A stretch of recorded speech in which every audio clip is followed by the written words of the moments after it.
No. Okay. Okay, good. All right. We on. We live. We live. Hey, shalom, shalom, Shabbat shalom. Happy new moon, family.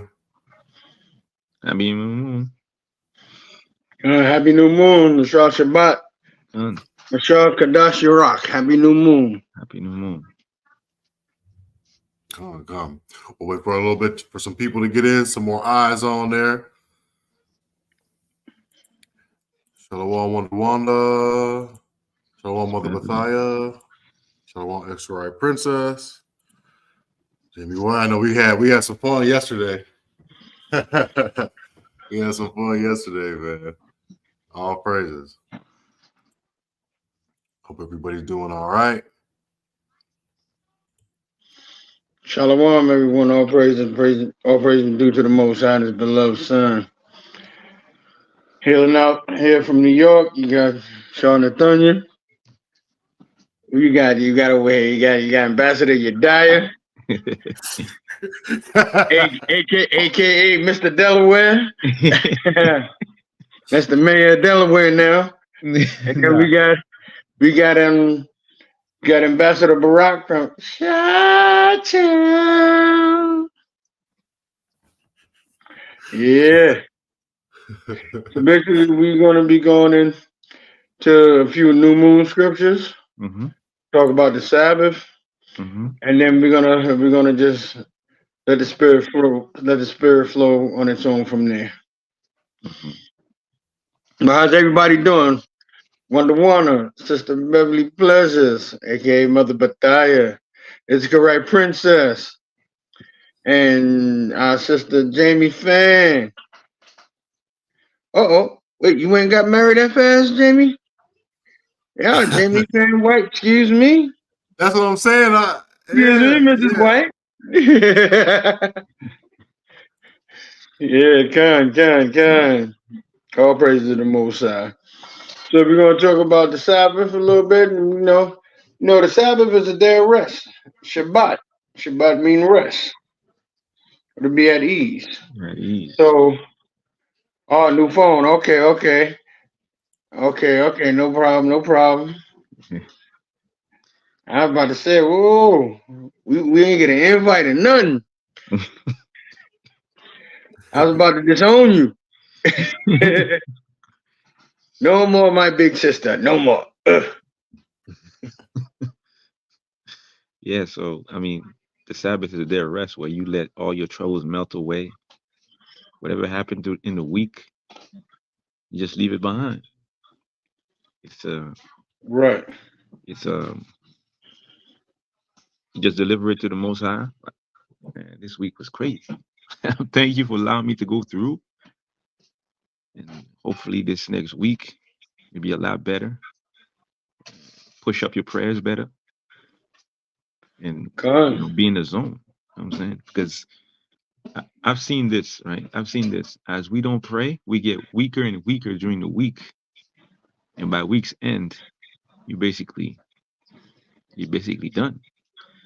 So you got to keep up prayer, and then at the end of the week,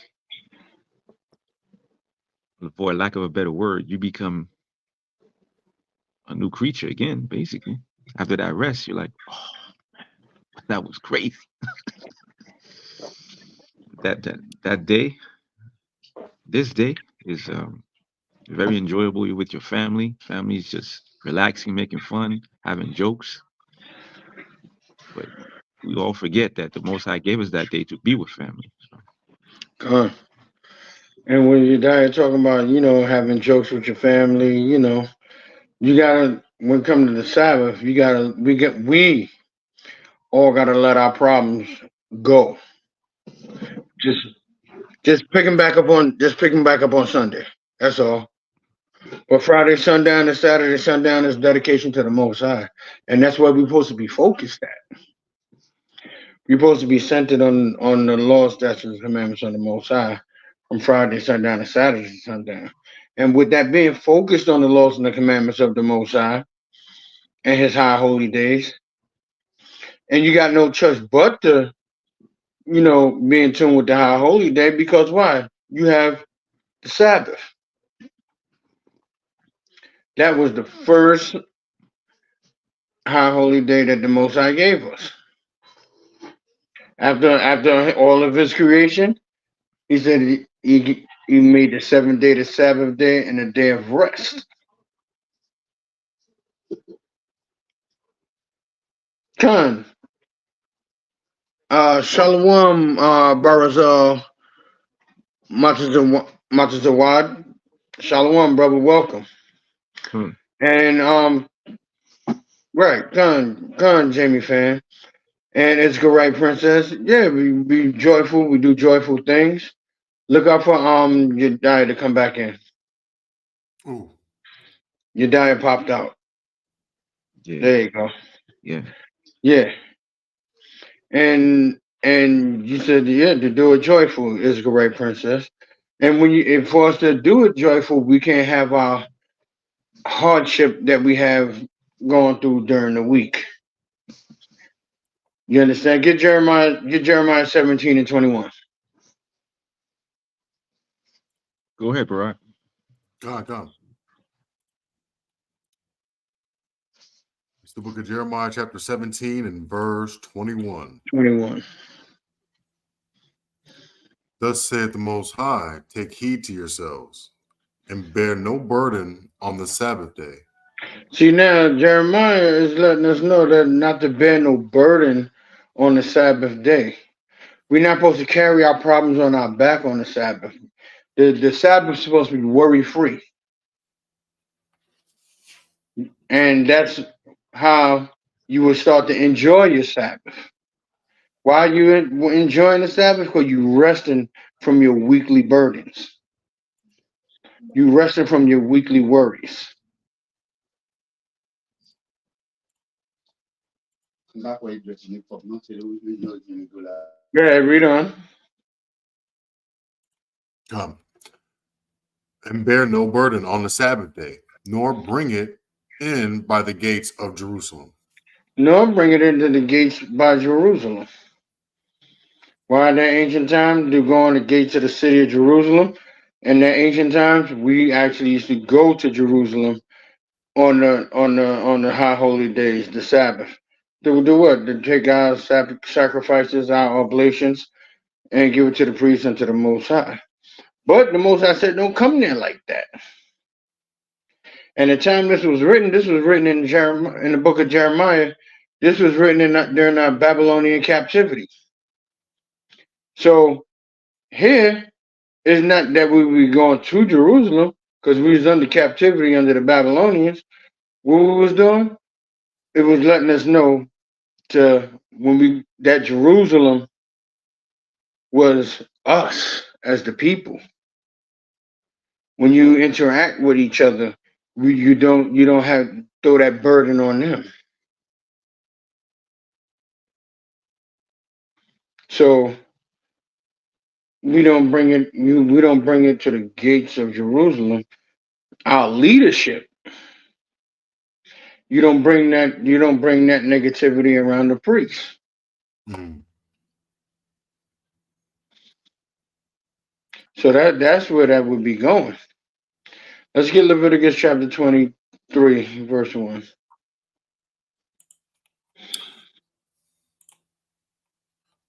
Leviticus chapter 3. 23. 23 verse 23 verse 1. 23 verse 1. Okay, this is the book of Leviticus chapter 23 verse 1. And it reads, and the Most High spake unto Moses, saying, speak unto the children of Israel, and say unto them concerning the feast of the Most High. So now these are the feast days of the Most High. Remember, when you have a feast, you're doing what? You're eating, you're drinking, and you being merry, you being happy, you being joyful, you being jubilant. Go ahead. Which ye shall proclaim to be holy convocations. These are holy. These are set apart gatherings that we have, away from everything else.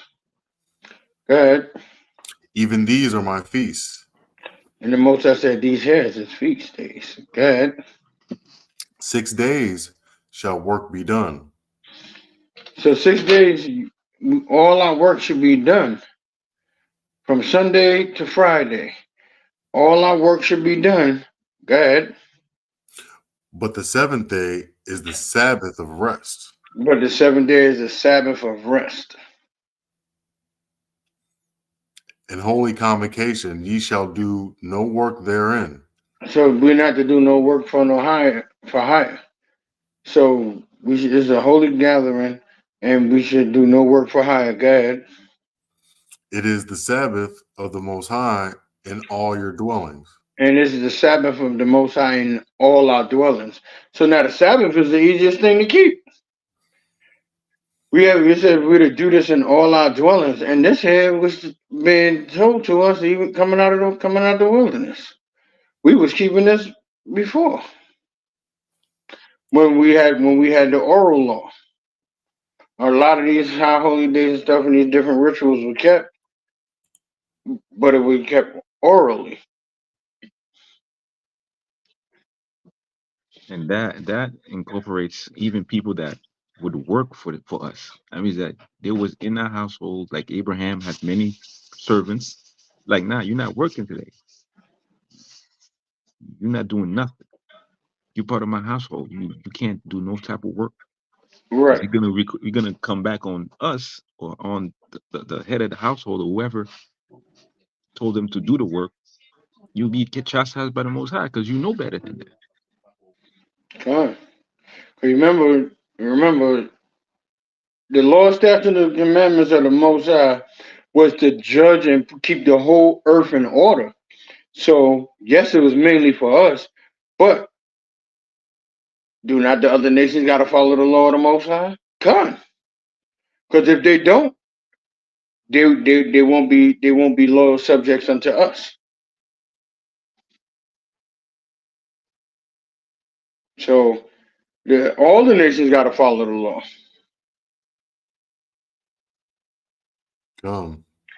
Speaking of that, I can get 2 Chronicles 8 and 13. Come. Yeah, 2 Chronicles 8 and 13. Even after a certain rate every day, offering according to the commandment of Moses on the Sabbaths and on the new moons and on the solemn feasts 3 times in the year, even in the feast of unleavened bread and in the feast of weeks and in the feast of tabernacles. So this is a commandment, Right. So this is what we're supposed to be doing, even in Exodus 23 and 14, 3 times a year, you are to celebrate a feast to me. So it's just, this is letting you know that we're a set apart people. We have traditions that we got to get back to because we all kind of had amnesia real quick, right? But now that we waking up and we learning the ways of the Most High, these are the things that we should be looking forward to, to pay attention to when the new moons are. Right. I was just saying that in the Friday night. I was like, man, it's just something was different about this week headed into the new moon. I felt like, yo, it's time. It's time. It's time. Something's got to give. And I had that feeling with me all week, and to come to find out it was the new moon. And I'm like, okay, that makes sense. It's a time for renewal. It's a time to kick it into another gear, headed in to our holy day season and things like that. Yeah, and it goes into understanding the signs of the vibration of the times. Because if you understand the new moon and the fact that it comes at a certain time and it announces the beginning of the new month, you start to vibe with the elements of the earth just by following the new moon, following the feast days, and you understand how things move according to the Most High on a basic level. But you got to start on a basic level to be able to elevate higher and higher. If you don't understand the new moon and how to see it and how to prepare for it, you'll miss the point. Because can you get I believe it's First Samuel chapter 20 verse 18. Because David had to hide from Saul just to be there on the new moon. He got there by hook or by crook, man. I gotta be there. But that man was trying to put him down. But Most High come first. Go ahead, Yeah. go ahead. Yeah, that's beautiful. This is the book of 1 Samuel, chapter 20, verse 18. 18. And it reads, Then Jonathan said to David, Tomorrow is the new moon, Mm-hmm. and thou shalt be missed, because thy seat will be empty. Mm-hmm. And when thou hast stayed 3 days, then thou shalt go down quickly and come to the place where thou didst hide thyself when the business was in hand, and shalt remain by the stone Ezel. Mm-hmm. And I will shoot 3 arrows on the side thereof, as though I shot at a mark. And behold, I will send a lad, saying, Go, find out the arrows.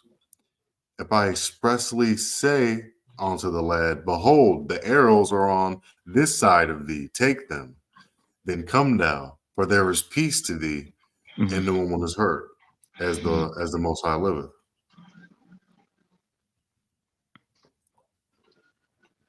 Keep going. Mm-hmm. Okay, yeah, I see it.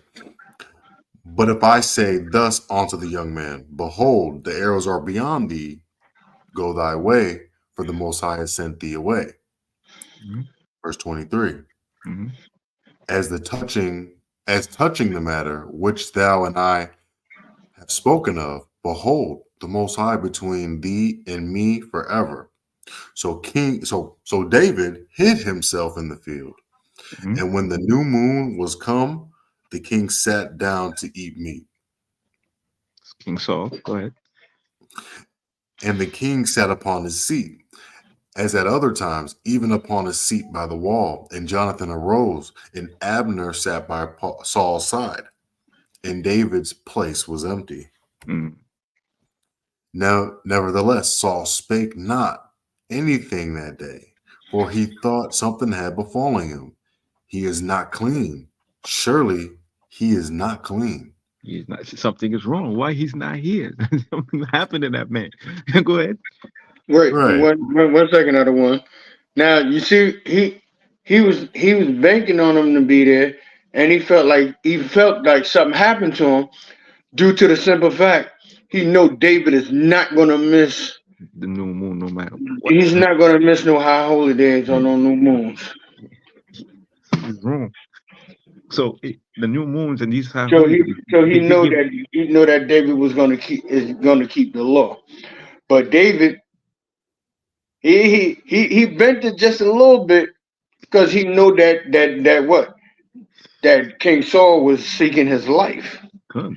trying to kill him, trying to assassinate him. So David said, "Wait, you got the first day, you got second day, you got the third day.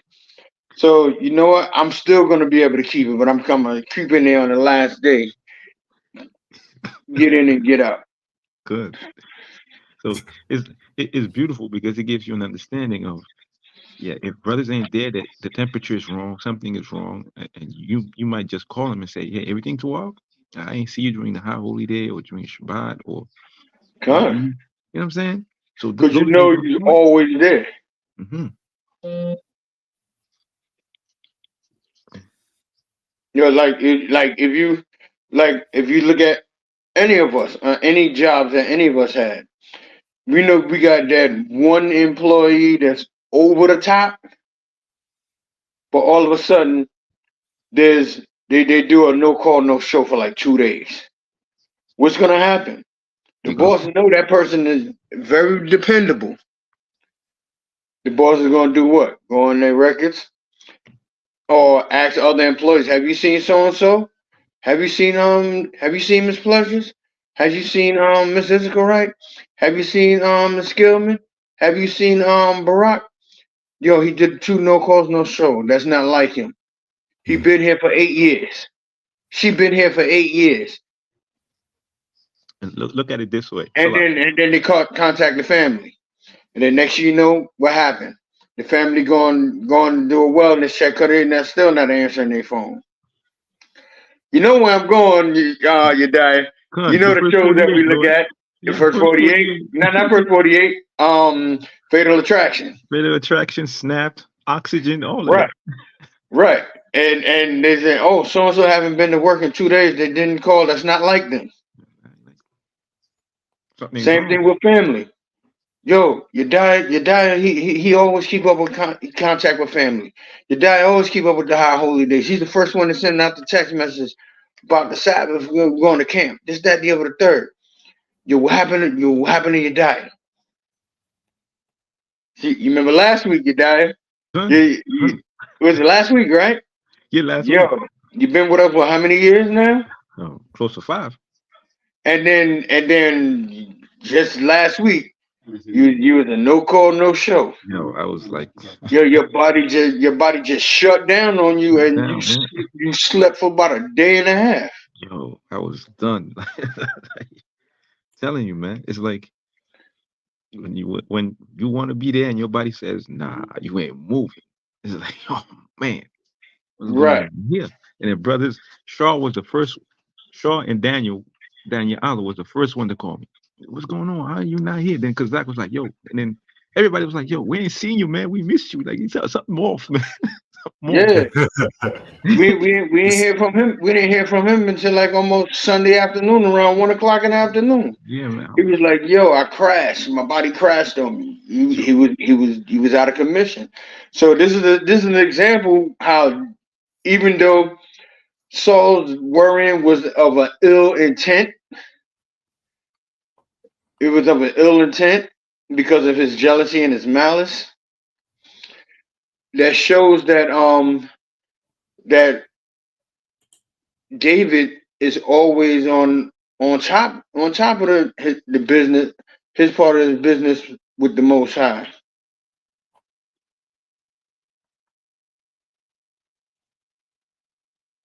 And the scriptures tell us that the stars and the moon and the constellations are, I'm paraphrasing, but they are the ornaments of the armies above. So on the new moon, when we're celebrating, they come out to protect us, Lord. Can you give me Psalms 34 and 7?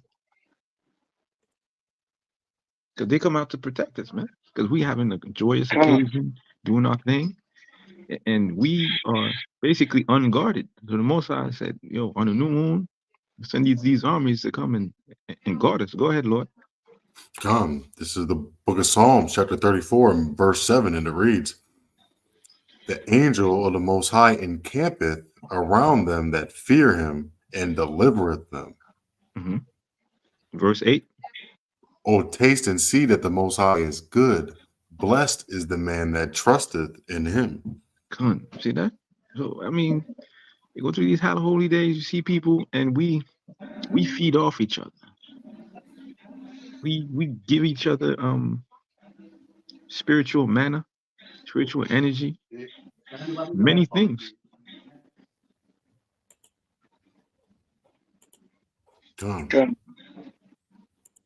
I'll get yeah, because Saul was coming in there trying to take David out, and that's a no-go, coming with that type of mind and that type of mindset on the Most High Holy Day, High Holy Day. So this is what Colossians 2:16 say. Let no man therefore judge you in meat or in drink or in respect of an holy day or of the new moon or of the Sabbath day. And he was trying to do more than just judge, man. He was trying to take him out, So that's kind of off. So when we do come on the Shabbat, Friday sundown, Saturday sundown, just like how Chief Priest said, leave everything at the door, leave all your burdens at the door, leave all those how do you say it? When you get into it with somebody, leave all those things at the door too. All those issues that you have with somebody, leave it at the door. When if you do have a problem with somebody, high holy days is the best time to probably make amends. So yeah, we just got to come in that type of spirit. Yeah, but that was 2-16 right there. Let's see here. I know in the beginning, David probably missed this in the beginning because he came at the third day. Right. Someone grabbed Psalms 81:3. Right. And see, and that's where David was like, yo, I can't carry this. He was like, he was like, I can't. He was basically showing that not to bear a burden on the Sabbath. Mm. He was showing us how to get around that.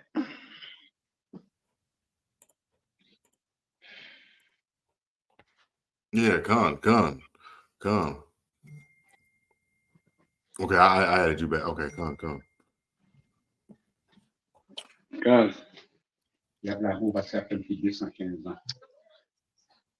And it's beautiful the fact So that what do you got? Slap. Go ahead. What scripture you?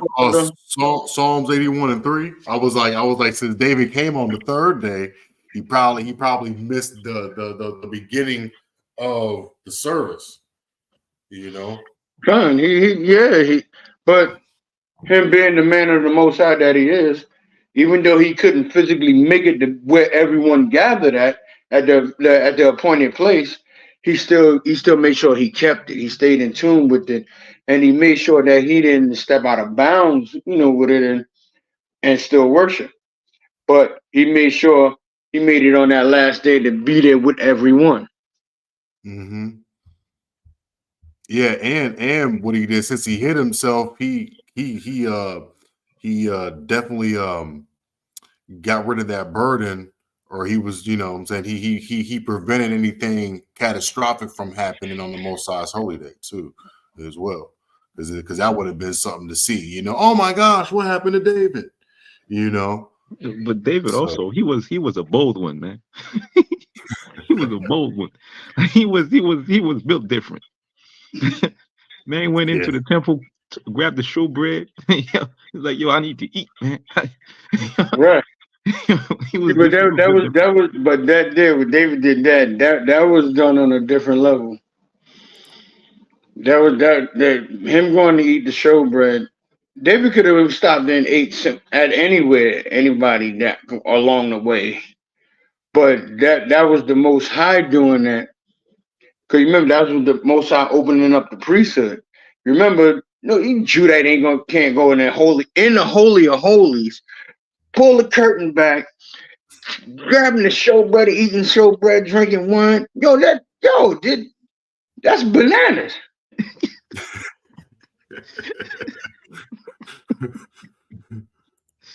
And David got all the women and the children taken, and he went and told the priest to bring him the ark. Go bring me the ephod, and he put the ephod on, and he went and prayed to the Most High and found the women and the children, and him and the army went after them and retrieved back our sisters and our children. Man, so different, man. Yeah, man. Good. That's when you see that the Most High respects boldness in righteousness for righteousness. Good. If you're doing it for the right reasons, I'll let you slide on certain things. Good. And that there, you see, that's the Most High. He was opening up the priesthood. Because you remember, all the way in Genesis, he said we're going to be a kingdom of what? Kings and priests. Exodus, the same thing. No, Exodus, same thing. Going what they call the New Testament, same thing. So basically, the Most High was preparing that way, starting with David. Like, hey, David put it in David's spirit. You're going to do this, going to do that. Because why? The priest was wilding. The priest was wilding. And it had to make a way for Yahweh Shai to do the things that he done.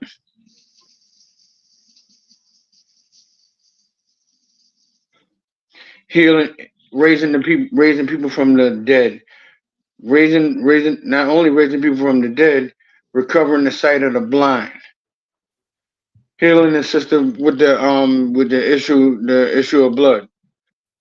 Mm. The boy he had a lunatic spirit on him. You know, all these different things that Yahweh Shai did. It had to start somewhere.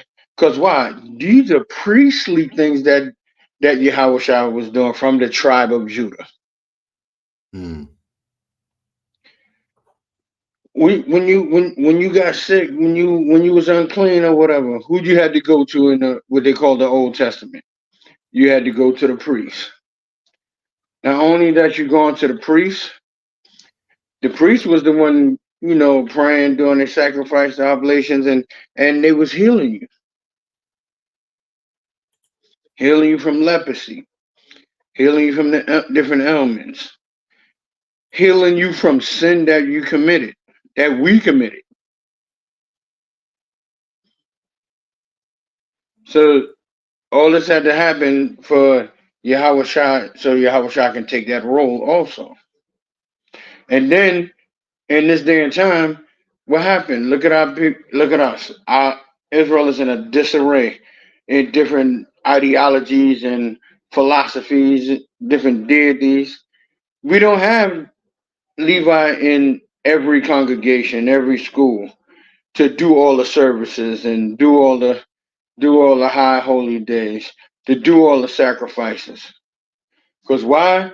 We actually bringing our people back together. So the Most High knew what he was doing. He's the greatest orchestrator of all. He knew that we all was going to have to take turns working in that priesthood. Mm. Come. You look at some congregations, they might have one Levite in their congregation, and they just wound up in the congregation yesterday, and their congregation been running for like 12, 15 years. Mm. So the Most High had to open up the priesthood. So why? So we can do what we got to do, and we can still maintain our blessings. But I digress. No, well, yeah, this goes into what I was looking at too. I got Second Chronicles 2 and 4. Let's see. Behold, I build a house to the name of the Most High, Yahweh, my power, and dedicated it to him, and to burn before him sweet incense, and for the continual showbread, and for the burnt offerings, morning and evening on the Shabbats, on the new moons, and on the solemn feasts of Yahweh our power, the Lord our God. This is an ordinance forever to Israel. So I mean, so some of those things like the incense, the showbread, the burnt, like those supposed to be priestly things, and sometimes like the brother said, she said, you're not going to have Levi around, and if you do have Levi around, he might be in North Carolina somewhere. You know what I'm saying? So it's like, what are you gonna do? Not had the high holy day because Levi is in a different state, a different area code. No, you gotta do the best. You gotta do the best you can. You gotta burn the incense, right? Say the blessings, and all those types of things, So. Con. We got some new people in here. They came in. Hana Yasha'Allah, aka Latoya Skillman. Shalom, Mashal Shabbat. I don't know who this is here. Pooja Mandol. Mm-hmm.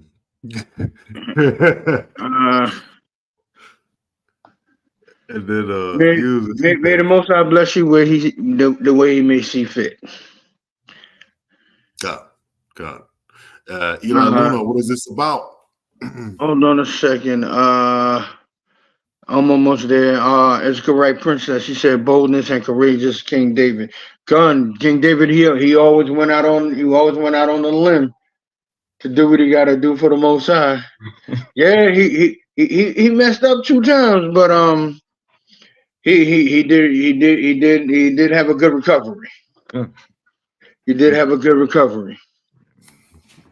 Jamie Finn, new moon, new gear, new moon, Khan.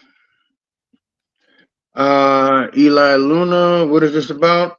Well, if you're not sure and you don't know, we are the Hebrew Israelites of the nation of Israel. And basically, the so-called blacks, West Indian Hispanics of the Negro and Indian descent, Taino Indian, Boricua Indian, Inca Indian, Aztec Indians, we make up the lost 12 tribes of Israel. And what it's about, what we actually teaching on, we teaching on one of the high holy days that the Most High God require us to keep, which is called the new moon. And we're going through some scriptures here about the new moon and certain things that took place during the new moon. And at this point, we're talking about King David, keeping the new moon.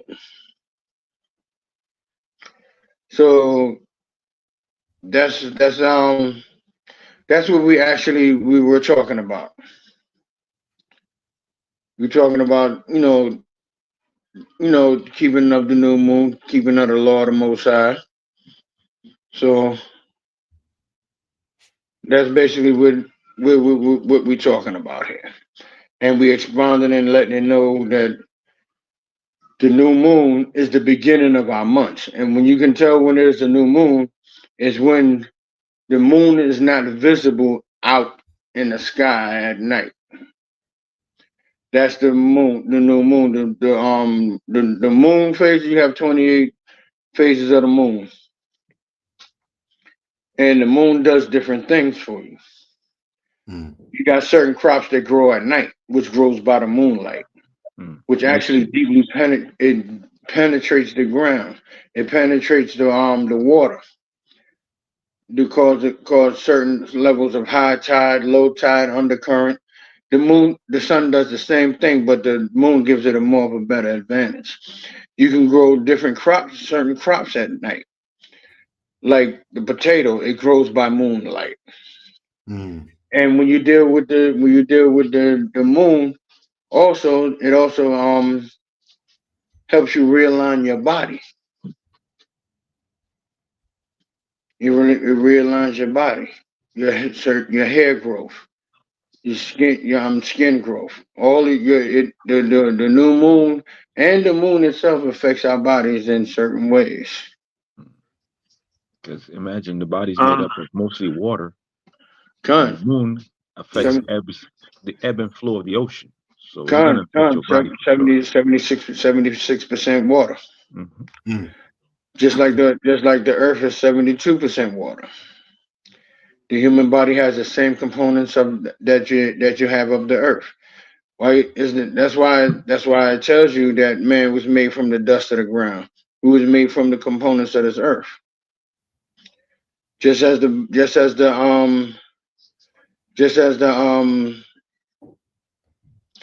earth have seven major holes in it, which is of volcanoes, and even underwater, you have 7 major volcanoes that actually decompresses the earth when they erupt. It relieves the pressure. It relieves the pressure from the earth itself to keep it from exploding. Just as the human body has 7 major holes. And these 7 major holes, they actually let out secretion from the body. You mess around and bad things get in any of these 7 major holes of the body. What happened? You get sick. So that shows you that we just basically one and the same of the earth. Which is why, just like one more thing, just like you have when you go down into the core of the earth, The earth has that big ball of fire in it, right? That's what keeps the ground warm. That's what keeps the soil warm. That's what keeps your trees and stuff from dying all the way down to the root in the wintertime. It was the Bible also called the mean season. That's why the trees don't die for good, because why? The roots are still warm. Why? From the heat that's down inside the earth. But when it builds up too much heat and too much pressure, certain volcanoes erupt. Underwater volcanoes start to erupt. That's why you have hot springs that produce hot water, boiling hot water up under the sea ocean, up under the ocean in certain parts of the world. It lets off that heat and that extra gas, that air that's built up inside the earth. When you get extra gas built up inside of you, what happens? You let it out. Whether you pass gas or you burp. When the earth is feeling off course and the earth starting to feel sick, what does it do? It heats up and try to get whatever toxins out of it. When your body is feeling sick, what happened? You start to develop a fever because there's toxins in your body just trying to get out. What you think when you get pimples and stuff? Same thing. There's toxins in your body that's trying to get out of, your body is rejecting and propelling with certain good and bad bacteria. So it's trying to push those toxins and bad bacteria out of you through certain parts of your body. Hence the rising bumps with the pus, the blood. The same so your body works just as the same as the earth. I digress. Oh, that would be good. Okay.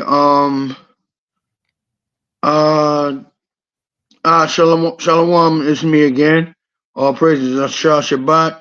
Wa Ashar Kadash Ashar Kadash Arak. Happy Sabbath and happy new moon.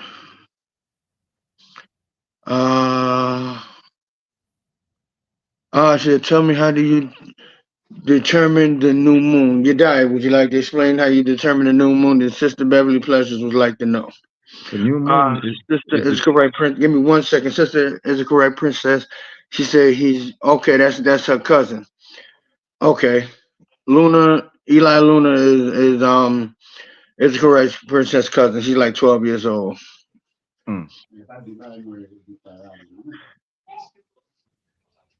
Oh, okay. So, Sister Beverly Pleasure said that she live in Cleveland, so it's very seldom they can see the moon. Okay, so now by us being on the same hemisphere, but Ambassador Dai is gonna go into it and break it down for you. The phases, how to move the moon phases, but if you can't really see the moon a lot there in if you can't see the moon and stuff there on that in the sky there in Cleveland, you got you got sisters on here, you got us brothers on here. You can inbox brothers, sisters, call, and you can find out when the new moon is. You can actually even Google it, and it'll tell you when the new moon is. But that new moon will come the sundown after they say the day they say it. They said the new moon is on the 12th. That means the new moon would be a day before. It would be the sundown of the 11th going into the 12th. Remember, the day starts as the sun go down. The new day starts.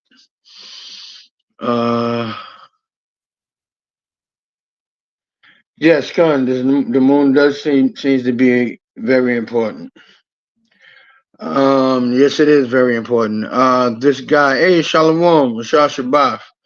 60 to 70 degrees is the best temperature for roots. Con, yes, it is. And the Most High is beautiful where he have the sun penetrates, not he has the moon penetrating, keeping those roots at a certain temperature, keeping the soil, the lower part of the soil at a certain temperature, but based on between the moon at night and the heat from the earth.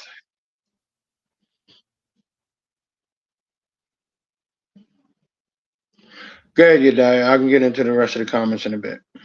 So the new moon is based.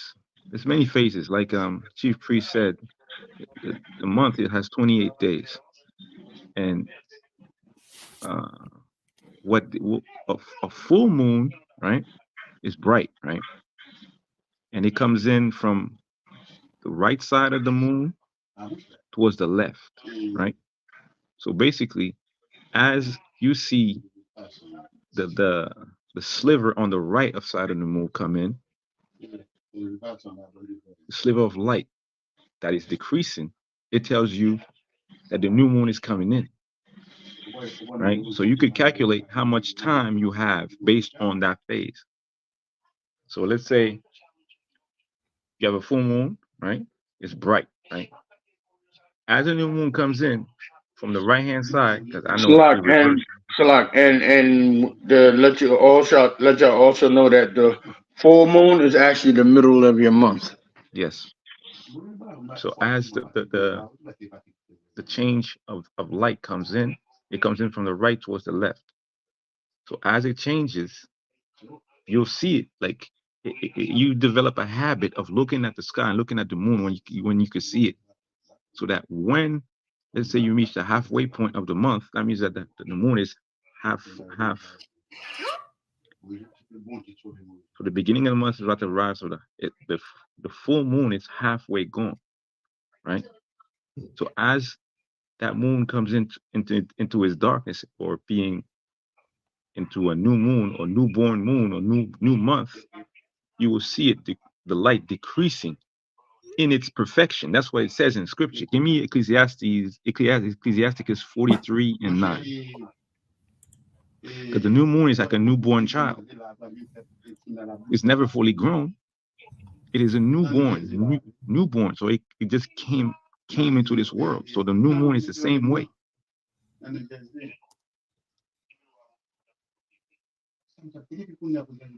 The scriptures will tell you, the light that decreaseth in its perfection. That means that perfection means it's at its peak, full. So the new moon comes in after. You got it, Lord? Sparky, I'm trying to get it right now. And as you develop a habit, it's like you'll understand when it's going to come in, because you create a certain time. I would say earthly time, or consolation, the time of consolation is in your mind, because it's like listening to the same playlist over and over, right? If you listen to the same playlist, you know what's going to come next. The moon is the same way. You know exactly where the moon is. And even if the face of the moon is not usually what you see, based on what you see, you could discern when a new moon is coming in. Read what you got. Ecclesiastes book and verse. Ecclesiasticus chapter 43, verse 9. 43, verse 9. This is the book of Ecclesiasticus, chapter 43, verse 9. The beauty of heaven, the glory of the stars, an ornament giving light in the highest places of the Most High. Keep going. This month, okay, right there. Verse 10. At the commandment of the Holy One, they will stand in their order and never faint in their watches. Mm-hmm. Look upon the rainbow and praise him that made it. Very beautiful it is in the brightness thereof. Mm-hmm. It compasseth the heaven about with a glorious circle. Mm-hmm. and the hands of the Most High have bended it. Mhm. Beautiful. Verse 13. By his commandment, he maketh the snow to fall a place, and sendeth swiftly the lightnings of his judgment. Through this, the treasures are opened, and clouds fly forth as fowls. By his great power, he maketh the clouds firm, and the hailstones are broken small. At his sight, the mountains are shaken, and at his will the south wind bloweth. The noise of the thunder maketh the earth to tremble. So doth the northern storm and the whirlwind. Read verse As 7. Verse 7. read verse 7. Mhm. Okay. Went to. From the moon is the sign of peace, Mhm. a light that decreaseth in her perfection. This decreaseth in its perfection. That means that when it's full, it is perfect. So it can't be the new moon. It's full. It's the new moon is a newborn child. It's a new month. So it can't be full. It has to be the beginning. So it has to be empty, dark, right? So that means that as you see the full moon go away, you know immediately the new moon is coming in. But it's coming in from the right hand side of the moon. So the right hand side of the moon, that darkness is gonna come in from the right hand side towards the left. And as you see that, when it reaches the middle point of the moon, you're at halfway point of the next month that's about to come in. Right.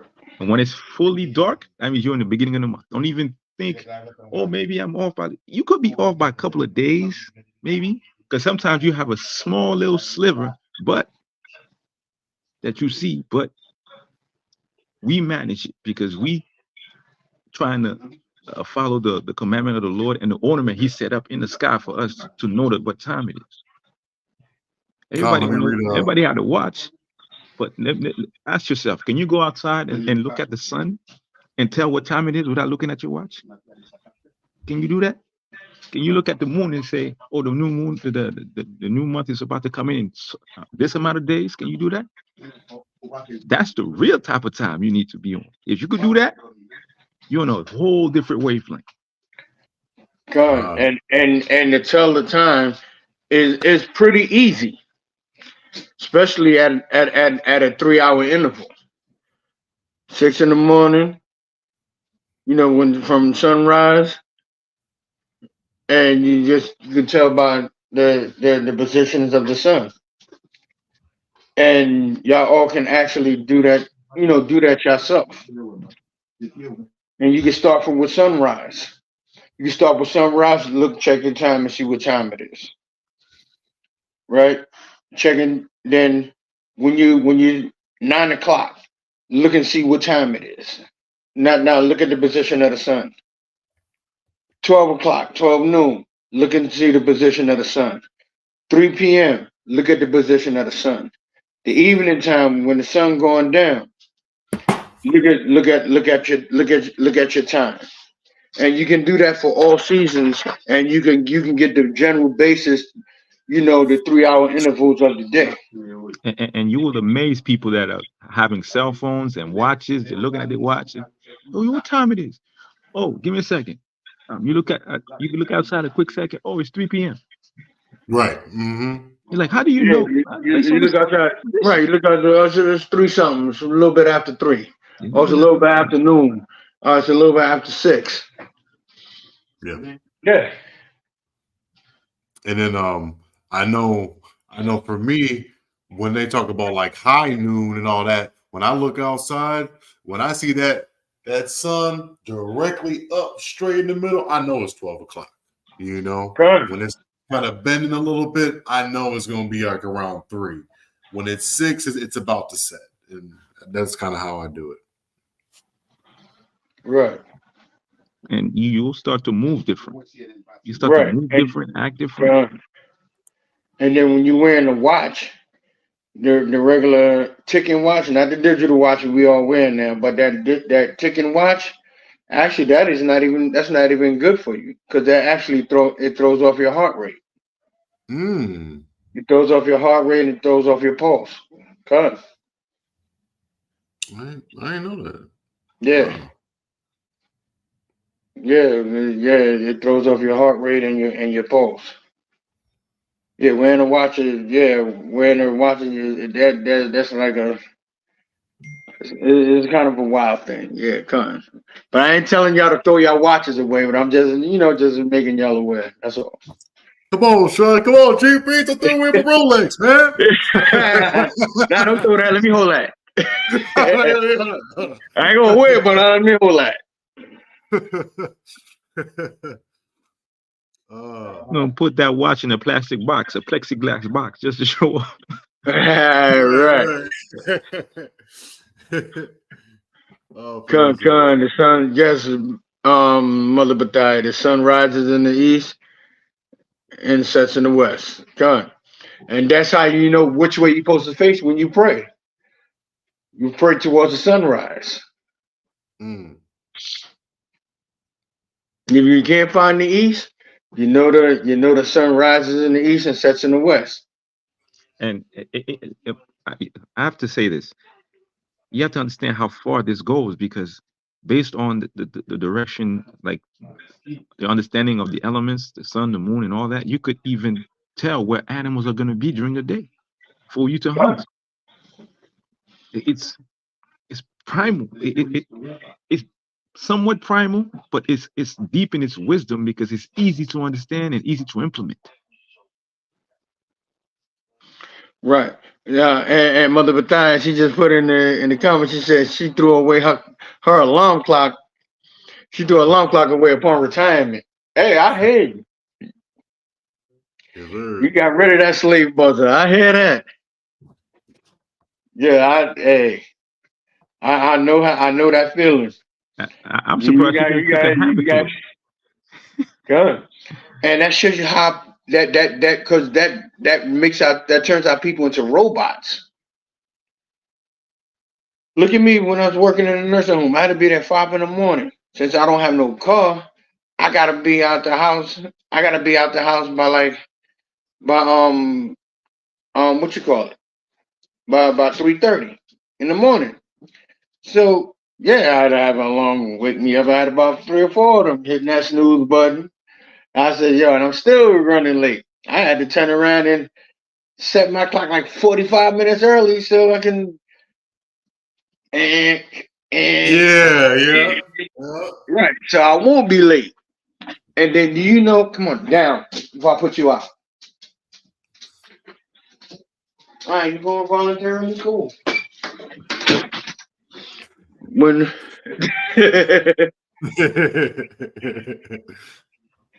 And you know what's funny is that people talk about, like, I'm sure in the chat, and all of us know the internal clock, right? We all have internal clocks, but it's being used to service other people to make them money. When you get in a good groove and you're sleeping, you're doing everything right, you get into a groove where that sleep, it's important, but sometimes you might even wake up during the night. Oh, whoa, what's going on? It's 3 a.m. Why am I up? It's because your sleep, your internal clock is off kilter. Right. And I ain't been working at that nursing home since the middle of December. And it took me almost 4 weeks to stop popping up without setting the alarm, putting this alarm on. It took me about almost 4 weeks to stop waking up around 3:15, 3:30. My eyes would just pop open. Boop. I'm like, yo, I'm not going there. What am I doing? And then 7, 8 o'clock, I'm up again. Like, wait a minute, nah. I'm like, yo. And then you see everybody. I used to see everybody in the morning, and everybody going to the same place. They going to their own plantations. Everybody, and it's like everybody's zombies. Everybody on the train, like the bus and the train like this. 3:30, 4 o'clock in the morning, everybody like this. Or they just sitting there, or they're sitting there on their phones. Yo, being in the workforce, you're programmed. And then we got one dude from Africa that I used to ride the bus in the morning with. He used to run to the bus, and I'm walking to the bus. I'm like, okay. And they get on the bus, and then we get down to the train station. He said, "All right, brother. All right." He always spoke to me and somebody else. And then we get off the bus. He takes off and running all the way upstairs. I'm like, because why? Because he said that if he don't run for his train going in the opposite direction of mine, the train behind him that's coming in like 10, 15 minutes, gonna make him almost 45 minutes late for work. I was like, yo. So, but yeah, we slave to this clock. And and then time is pressed. But the way this world is, everything is done by what? Time. Mm-hmm. And my uncle taught me this old saying. Because sometimes people ask me like, "Yo, Miss, you late?" I'm like, "Word, this job's still here. All right, cool." So if I fall on the floor and die right now, you know what? They're still gonna have somebody to replace me tomorrow. Come, Mm-hmm. come, like it won't matter. And so my uncle had this. He always had this saying. Because I used to mess with him sometime back in the day as I was growing up. I'd be like, "Yo, uncle, you late? You said you was coming." And he know what he said? He says, "I'll hold the watch. You keep the time."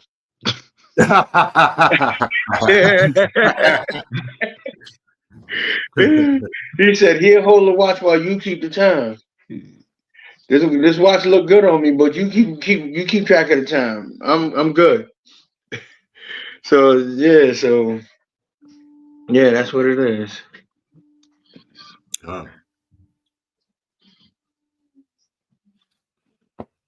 When you have your mindset on a specific goal, which is the kingdom and doing what you're supposed to do, regardless of impediments, Most High will make things move in your favor, whether it be a mountain or even the sun and the moon. There are times I'll be waking up late, man. I'll be waking up late, and once I'll be like, "Yeah, you putting hard work for me. Let me work something out for you." And I would get to work, and some calamity happened at work, and I'm like, "Oh, word, I'm good then. Like, I'm good." Yo, that's why. Don't kill yourself, man. Don't kill yourself with these people, man. Don't like Chief Priest said. You kill over or you're not there. They're gonna find somebody else to fill in that gap for you. You come back. Oh, you back? Oh, I'm sorry. We gave your job away, so you're gonna have to find something else. Right. And they look at you with a blank stare, like, what? You definitely don't want to waste too much. Don't work too hard because we got to save some for Shabbat and everything. We got to save some for the Most High too. Well,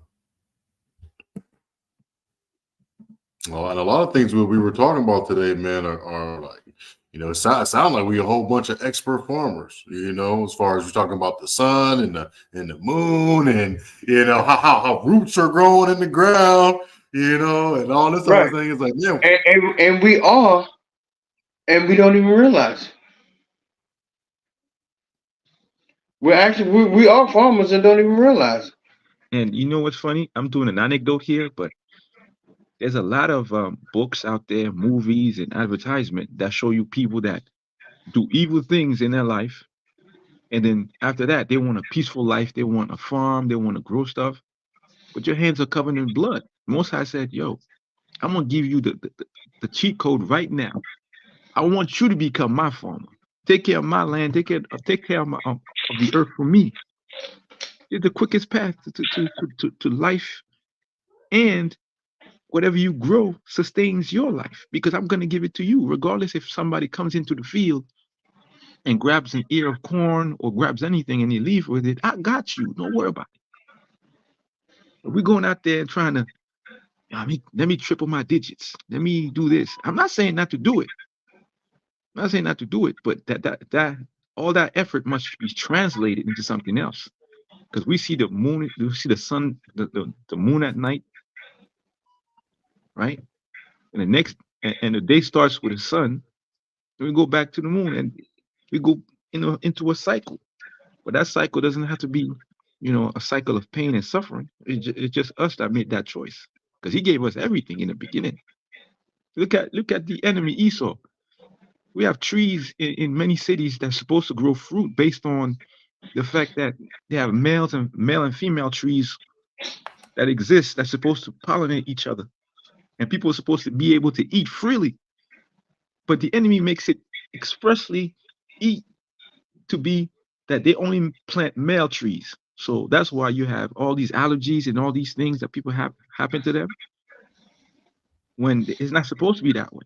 Right, because a lot of times the pollen don't got nowhere to settle to bring forth budding of trees and different grass and different herbs and stuff. So yeah.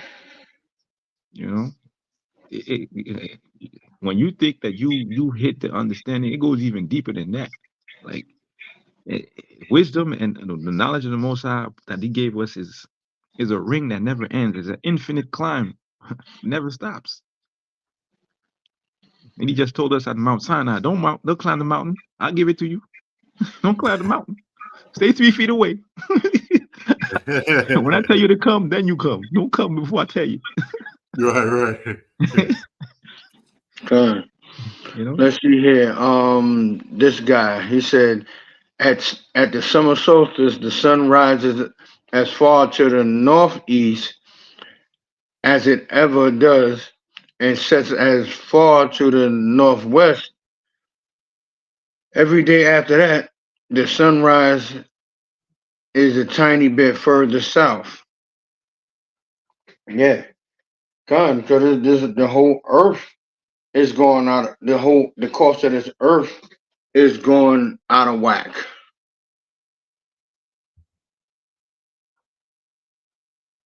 Yeah. Yes, this whole earth is basically is all the way out of whack. Get Isaiah 24. Isaiah 24 Isaiah 24 20 something. It says the earth shall reel shall reel to and fro like a drunkard. Get that.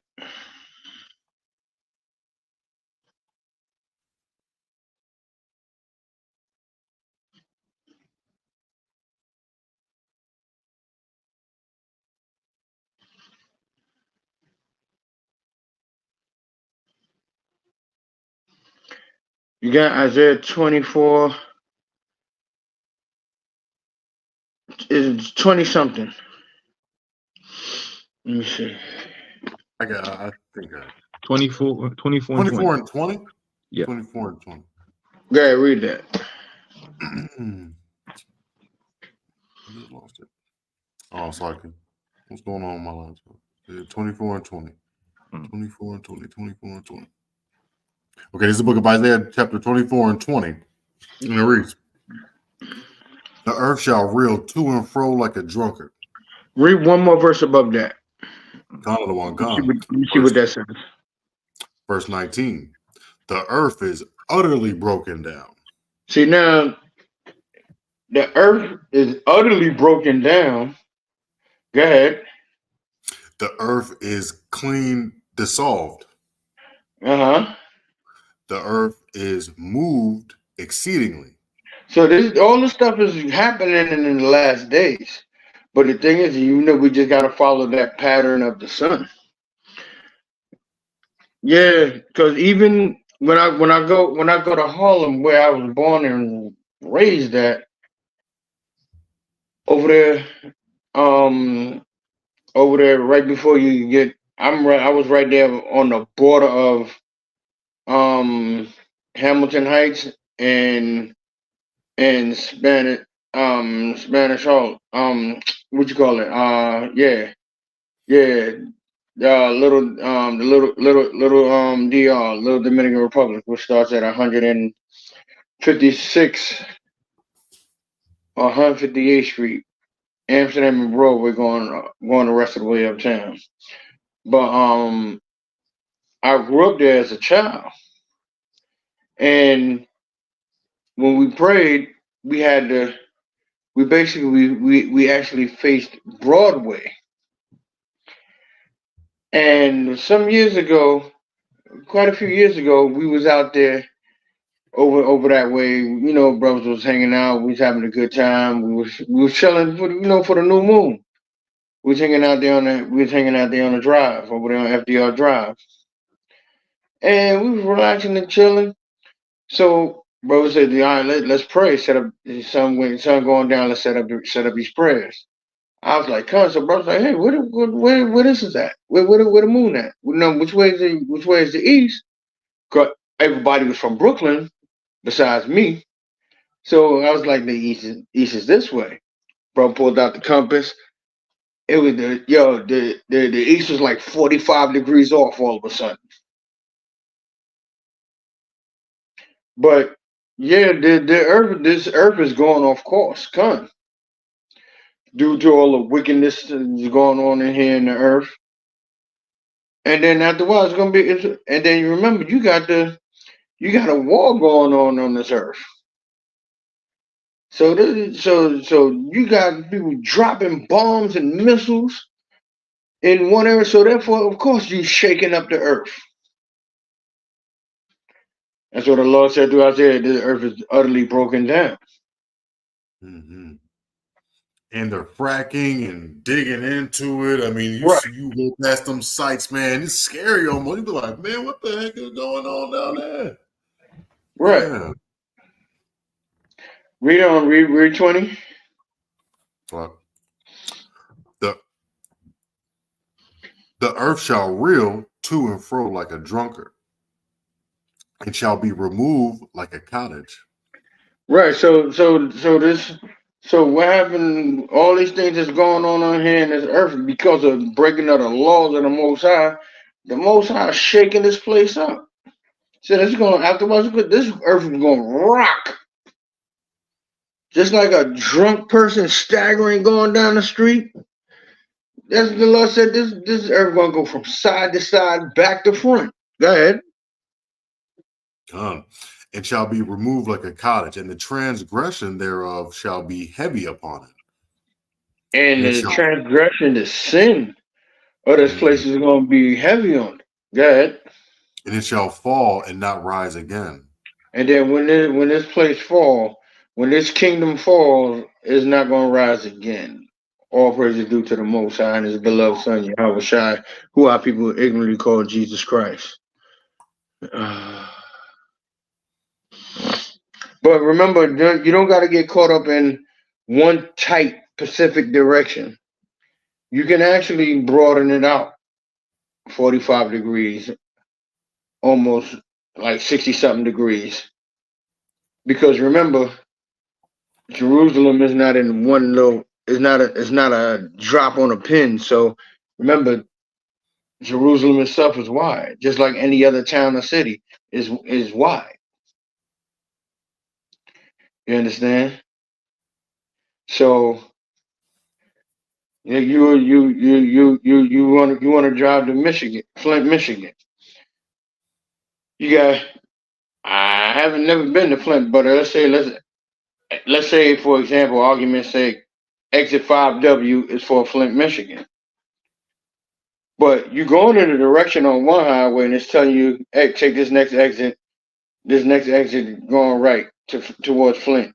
But you notice there's a sign says the highway sign says Flint, Michigan, still X amount of miles this way. But you can get off on this exit right here. You'll be at another part of Flint, Michigan. So you got a vast angle to where you can pray at. Let's say if that's the east, just for argument's sake. So you got a wide range here because you got Flint, Michigan here and another part of Flint, Michigan this way.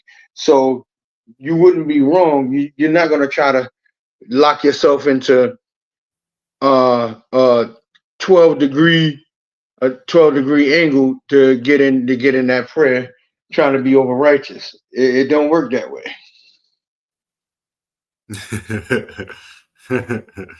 I took the long way around, but I'm just saying, for an example. I mean, like being right, that righteous, man, like you asking for burdens that you don't need.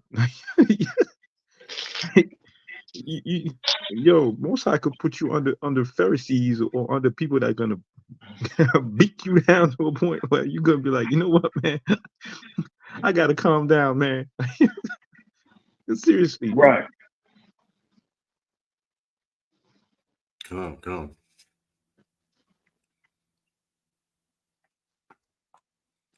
Yeah, Shabbat Shalom, everybody, for joining in the chat. I know we gotta. And to for all y'all participation in the chat. That's beautiful, man. We're building a nice little class, man. Good. Yeah, I want to do this again. You got certain schools and schools of thought, and certain brothers and sisters that individual would say that the full moon is the new moon. But as Yediah and Ambassador Yediah and Ambassador Barak, they read in the Apocrypha, in Ecclesiasticus, about the changing of the moon, how it turned into the new moon, so forth and so on. Because when you look at it's when you have time, everybody in the chat, just read it again, and it will make sense. Because nothing in this world is born fully grown. Nothing. I mean, you look at David. David became king, but he was taken from the sheepcote. He was a humble man. Like Samuel had to ask and say, "Yo, don't you have another son somewhere?" Yeah, he's out there in the field. Right. You know what I'm saying? He's a sheep herder. Come on, man. And that's what I love, man. That humility, like, yo, unassuming. I'm an unassuming person. That's the dude. And when you look at a lot of movies like Excalibur, Lancelot, like they all do the same thing. They're all looking for somebody that's lowly. But the enemy wants to be great without having to go through that mud. Nah. Mm-hmm. Nah, it can't be that way.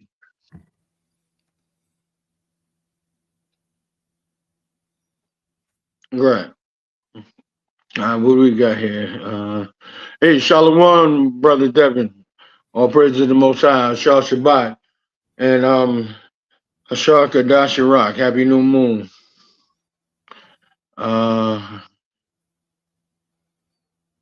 They've been saying that for some years now. Wonderwana said they claim there's too many people on this earth. So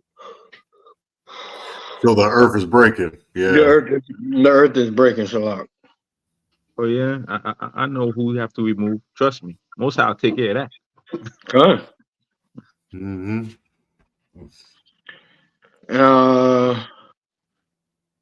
Adaria Yasha'al, Shalom, Ashar Shabbat, Wa Ashar Kadash Rock, Happy New Moon. Said it snowed this morning in Sierra Vista, Arizona. I think a couple of inches. Well, since when it started snowing in Arizona? Right. But that's one of the most humid places on earth, man. I never known the snow in Arizona. That's a part of this earth really throwing through like a drunkard. You understand? That's another way to look at it. Also, this earth is utterly broken down, like it says in Isaiah.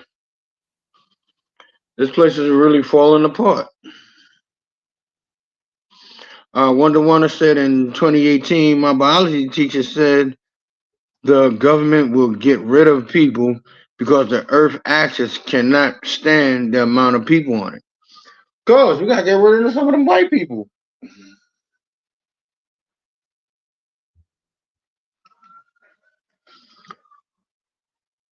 We gotta get some of them, we gotta get rid of them and they sin. Which they cause our people to sin. Sister Jamie Fan said program like setting an alarm. Eyes open, all praises to the Most High. Khan.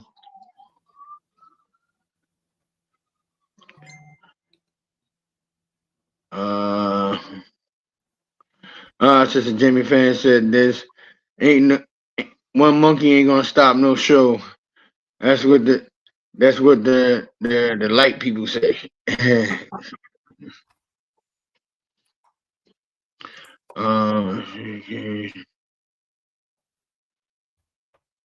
Okay, 60 degrees.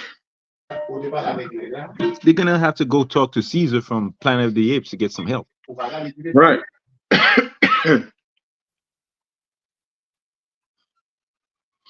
Time. This guy said that the earth could hold more people. It's just greed. Time. And the Most High had it where he had this earth balanced out. Esau, the so-called white man, stayed among his own people in they parcel of land. Israelites stayed in their own parcel of land. Then you have China, Japan, they stayed in their two different parcels of land. So the earth was balanced out already. But Esau wanted to mix himself among everybody and move everywhere, and and then they tamped the economy where everybody moving other places to suit, their lifestyle. So yeah, it could be the work is being weighted kind of lopsided or whatever the case may be. But take your hats off to Esau. He did a wonderful job fulfilling scripture. What you expect from a vagabond, man? He got to grab whatever he grab. Right. Devin Israel, the wrong people's in control. The earth's given into the hand of the wicked. Right. Sister Ezekiel Wright Princess said all these empty lands being patrolled by these greedy men is disgusting. So every time I be flying on a plane to go to another city in the U.S., I see plenty of land out there. Man, I see plenty. I see plenty. Yo, even what's his name? Yeezy. He said, yo, America's for sale, but they're gonna make you jump through hoops and pay top dollar to get what you want. Yeah.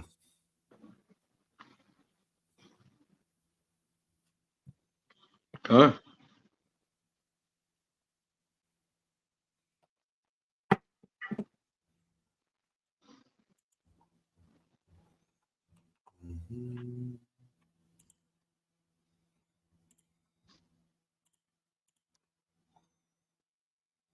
And it's as if a lot of them are competing to get as much land as possible. Like Bill Gates, you ain't never farmed a day in your life, but you got so much land for what? What are you trying to do? Like, I guess after his wife left him, he said, I gotta find another place to live. Let me buy all this land. Something, man. But he's a dang eugenicist anyway, so I don't know what he's trying to do. Right. I don't know what he think he's gonna try to do. But you can't exterminate us, man. We're Israelites, man. We don't die, we multiply. So and it's been that way. because they've been tried it and we still here. So Yeah, all praises to the a Most High. lot of those people, they even admit that we may not have money, we may not have all the amenities that they have, but they can't have children like they have children. They can't do it. Like, yo, they have to do IVF and all these letters of the alphabet just to get a child, man. Mm-hmm. That's why they had that whole abortion thing. It was like, hey, we ain't doing that. They can still do it. No, we ain't doing that. Hold on.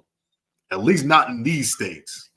No, we finna build up our numbers in these states because we got people coming across the We border. don't know they only did that because their numbers is going down. So when Yeah, they right. turned around and said, now we gotta stop this. A lot of these women said, no. Yo, they was revolting. Like, They nah, you ain't was. gonna take that away. Some of them were even driving to other states. Yeah.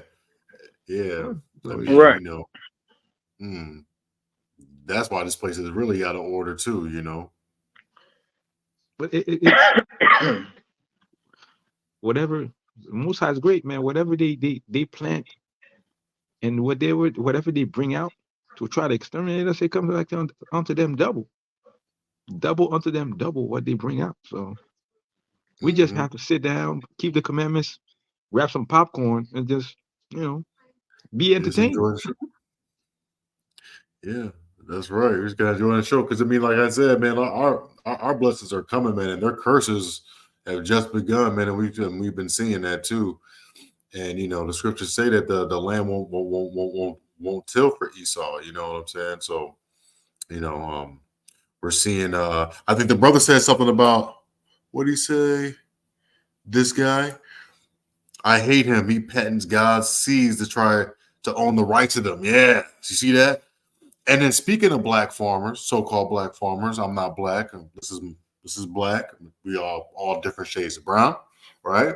But so-called black farmers here, they're getting gypped, treated wrong, and knowing that we got a natural green thumb. Why is America doing that? It's like they hate us so much, they jealous of us so much that they rather just just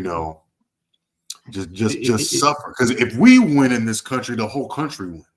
That's why this country is so great in the first place. Just to bring out, because I understand what he just said, because the evilness of what they're doing with those seeds from Monsanto is so evil, because those seeds, if you plant them next to an organic farm, they pollinate the organic farm, and because they pollinated they pollinated another man's land, they could claim that land is theirs. That's how evil it is, because they made it so that once you plant it and it pollinates and it goes to another plant, they could discern which one is GMO and which one is not. That means that you purposely know what you're doing and you don't care. They want to pull at every thread of life, every thread until there's nothing left. And then they're going to claim, oh, we saved the world. No, you ain't saved nothing. It was never in your hand to save or to take ownership of. Because whatever you eat, whatever you plant is because we are there to increase it. When you look at history, wherever we were living at that time, everything we needed was growing there. Whatever we needed to eat, to consume, to heal ourselves was there. So now every time we move into a new neighborhood, they gentrify it and they find certain things that they wasn't there before. How come this was here? How come this was here? I didn't know this was here. And then they abuse the land, and then they leave, and then when they see there's nothing left to be there for them to consume, they move along, and they go again doing the same recipe. All we got to do is everywhere we're at, everywhere they at, man. The land that we got, the soil that we had when we was there before they kicked us out, it's prime real estate. You know what I'm saying? It's prime real estate, and then they take it over and they benefit from it, and then it withers and dies. And then they move on, just like how you said. To give you an example, right? You look at the movie Boys in the Hood, right? The house Ricky was living in back then, the price back then and the price today, man, if inflation had a number, you couldn't calculate it. The house was worth something like 30 grand. Now it's worth $600,000. Yeah. How? How could that happen? You are so evil that you boost the price. And in the movie, Morris Fishburne said it was gonna happen. And people thought it was a joke, it was funny. But it did happen. Mm. God, what do we got going on here? Wonder Woman. She said it's farmland. He and Oprah buys it. Control the food, control the people. He's planting GMO. Come, Jamie Fan, Jersey Ambassador Zion told me today. Okay.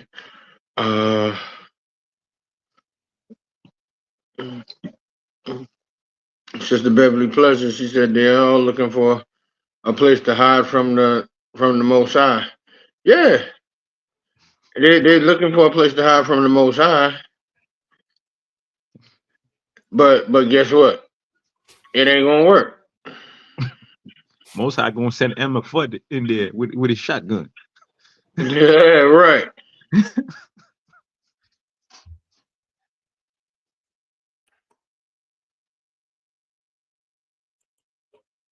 Yeah, come on. I know they got they hideouts, wherever they going underground. I know you already know Amalek digging tunnels, so but we gonna snatch them up out of there. They ain't gonna hide.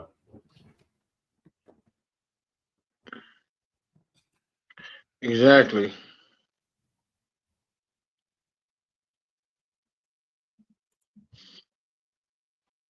Let's get Amos.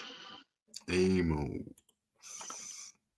You know what I want, Yediah.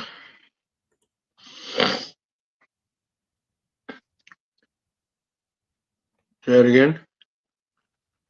What did they should go? They should go down onto the ground, and I should dig them out. They should go onto the top of Carmel, and I will go and get them. He leaned his hand upon the wall, and the serpent bit him.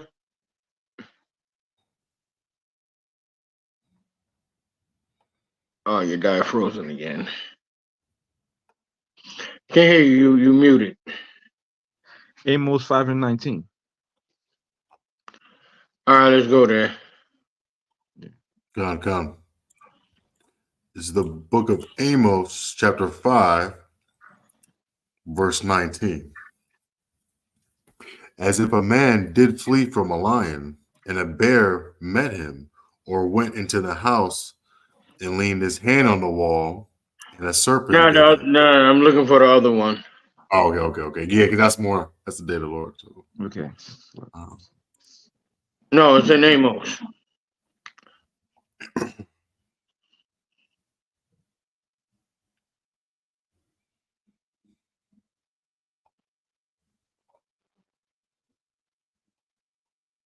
Okay.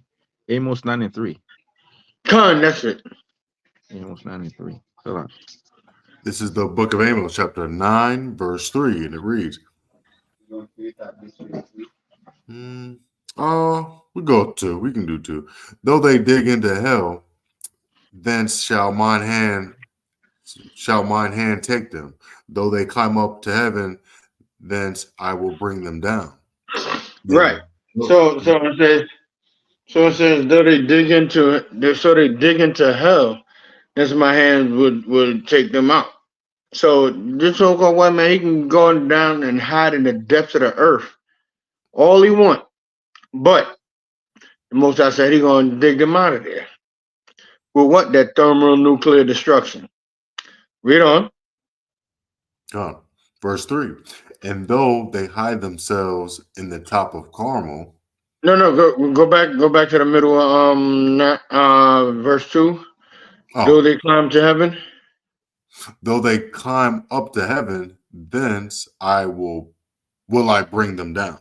So the Most High said, even the so-called white man want to go out there and out of space in the space. He said, you want to go up to heaven, I'm still going to bring you down. That's why they be having a lot of problems with them rocket ships. That's why a lot of them go out there and get lost in space. Mm-hmm. in more ways than one. Right. And though he want to climb up to heaven, he want to climb up to the highest part of his government. The Lord said he's still going to throw him down. Go ahead. And though they hide themselves on top of Carmel, I will search and take them out thence. So they want to come and hide among who's Carmel? Carmel? Israel. Do he want to hide among us? The Lord said he's going to still pluck us out. Read on. And though they be hid from my sight in the Wait, bottom before of the you know what? Before you read on,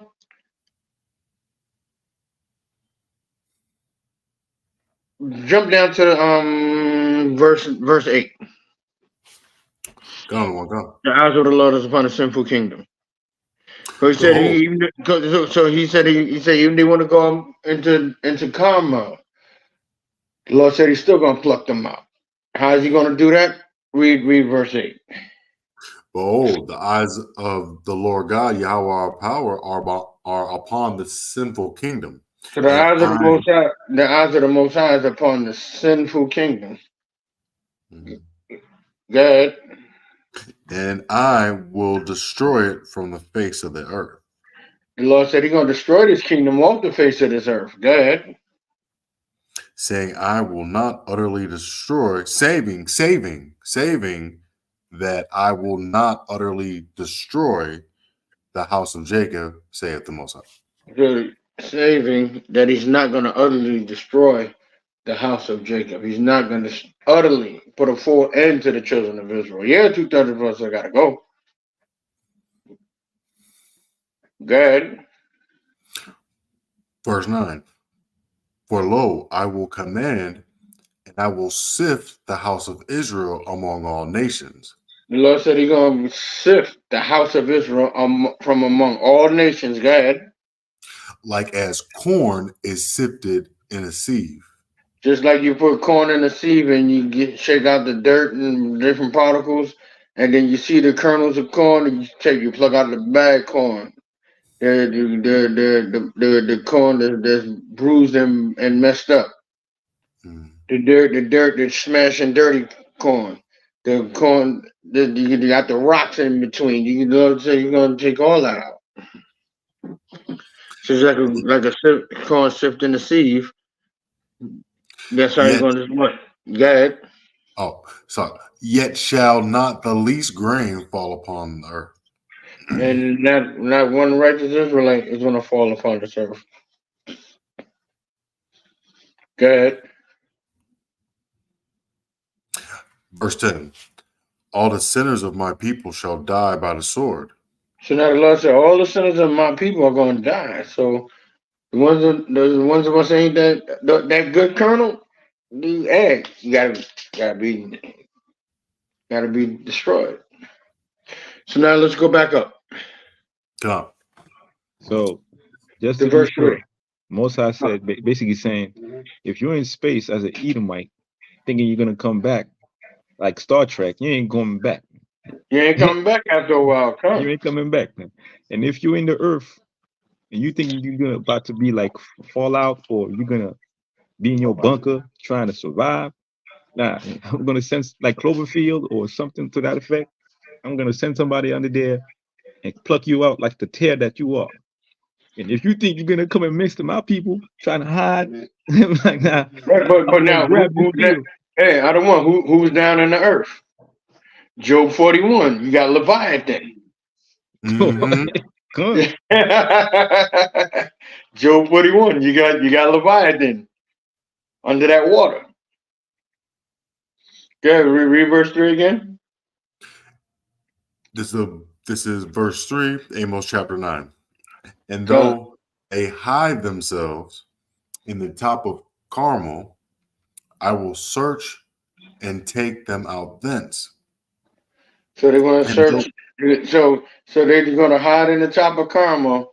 They're going to hide among our people. The Lord said, I'm going to still pluck them out. Go ahead.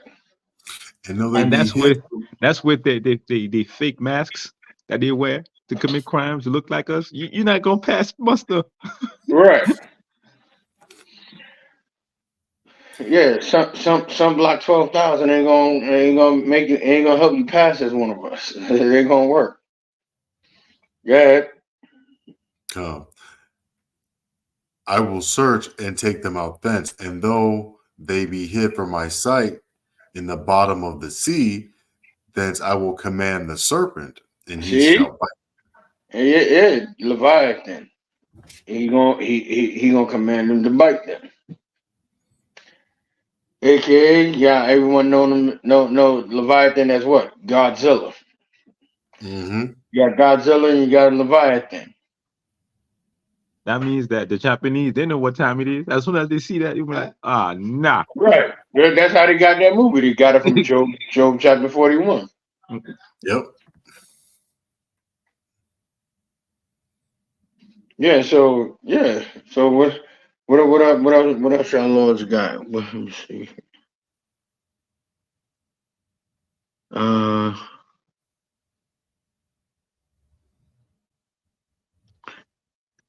Shalom Kana Bath Yashashaka Ashar Shabbat Wa Hashar Kadashirak. Happy Sabbath and Happy New Moon.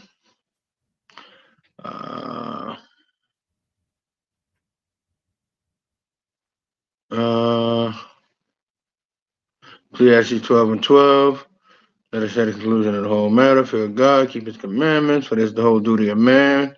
By the wonderful sister Mother Bathia, aka Beverly Precious.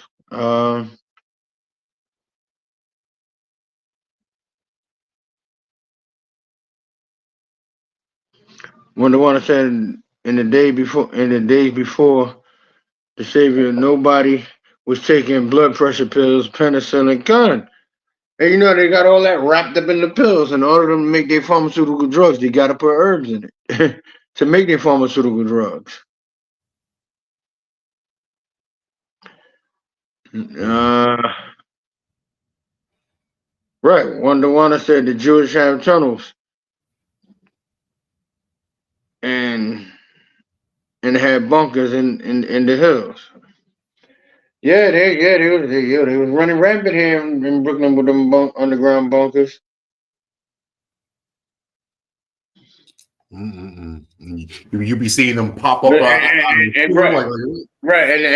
that's a part of the list that they're gonna go down into the and hide themselves in the heavens. He said and down into hell. You dig to hell. He said, "This my hand will bring them out." That's why Amalek got exposed for those for them underground tunnels. Right. Mm-hmm. Let me see what else we got here. Sister Jamie Fan said, "And when the new moon, that's when you prune your plants. That's when I prune my plants." Con, you're right. You're 100% correct, Jamie Fan. That's the way my mother taught me. Only prune them when it went into the new moon. She's correct. And also, you can also trim your hair. Get rid of them dead ends and stuff. You can trim your hair. It'll help your hair maintain hair growth, healthy hair growth.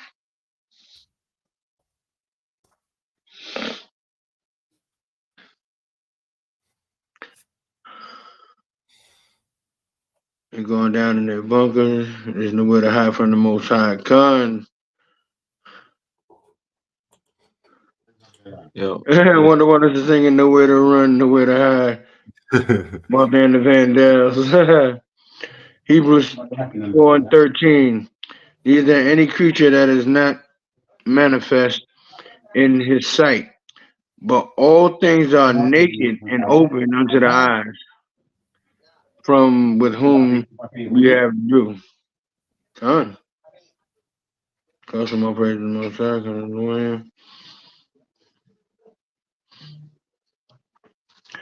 Gun, Sister LaJoy, Skillman, aka Hana Yasha'Allah. Not only that they was talking about being in space, they also talking about being among our people. The word NASA means deceiver, beguiling, and liar. Con, yes it does. It is.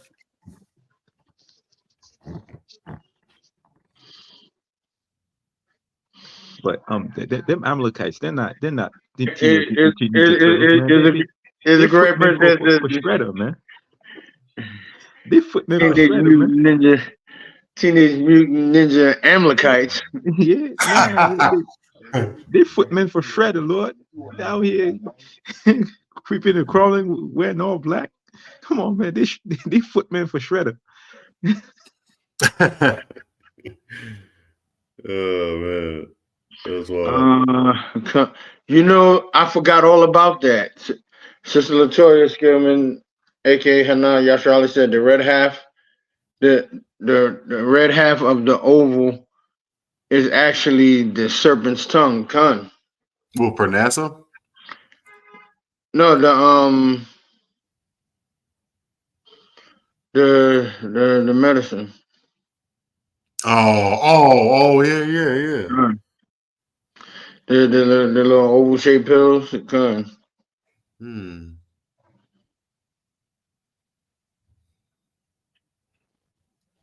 When you look at the evilness of the adversary, like they can't help but reveal themselves. Because they want the gratification of knowing what they did and being recognized for what they did, but at the same time they want to hide it. So they think they take people for fools. Which is why we tell all our people, keep your eyes even before us. Yeah, Most High, Yahushua told us to be circumspect, keep your eyes open. Be wary, man. The devices of the adversary are cunning, man. We got 400 years to perfect this psychological warfare. And even more than take that, the yoke off our neck after that. And they can do it. Now we thoroughly destroyed. Yeah. But we were still witty though. Still, we were doing things, like the Brer Rabbit, where that Bugs Bunny comes from, right? You know what I'm saying? We had to think about crafty ways to kind of, get what we had to get, So, but the whole time we was Daffy Duck getting shot. Yeah.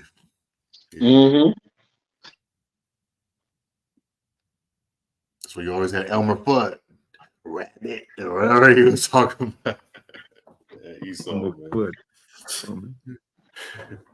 Don't worry, that gun is gonna turn around on them, man. It's gonna be not 2 barrels before them.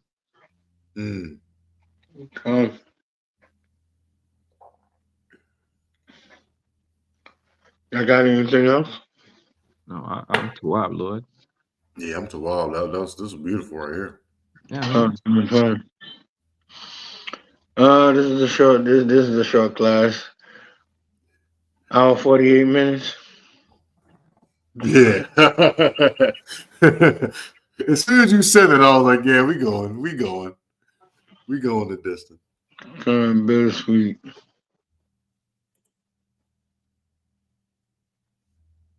Yeah, that's been going. They waking up to the fact that they've inherited lies.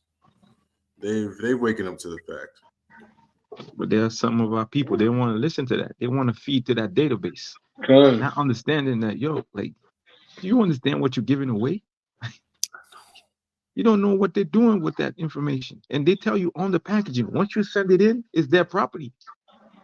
God, you're doing it willingly. Everything. Yo, my boy, he said the what you call it, a swab sample of his pit bull. And sent it in to do the DNA, the ancestral DNA. Turned out his pit bull is German, part Chinese, part something or the other. Yo, we just looked at it, we just bust out laughing.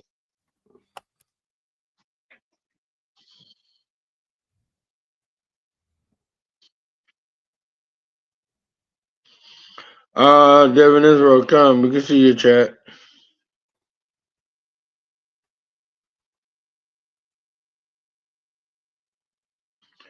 Right. I'll be afraid to get cloned too. Right. Hey, the way my body is, then my clone gonna be upset. Now, and for some people, man, even for some of us, including me, we only need one version of us walking around here, man. We don't need. Right? I don't need two of me walking around here. I don't need two of me walking around here. Two of me walking around here is gonna be dangerous. There's gonna be a problem. I can get more done, but there's gonna be a problem.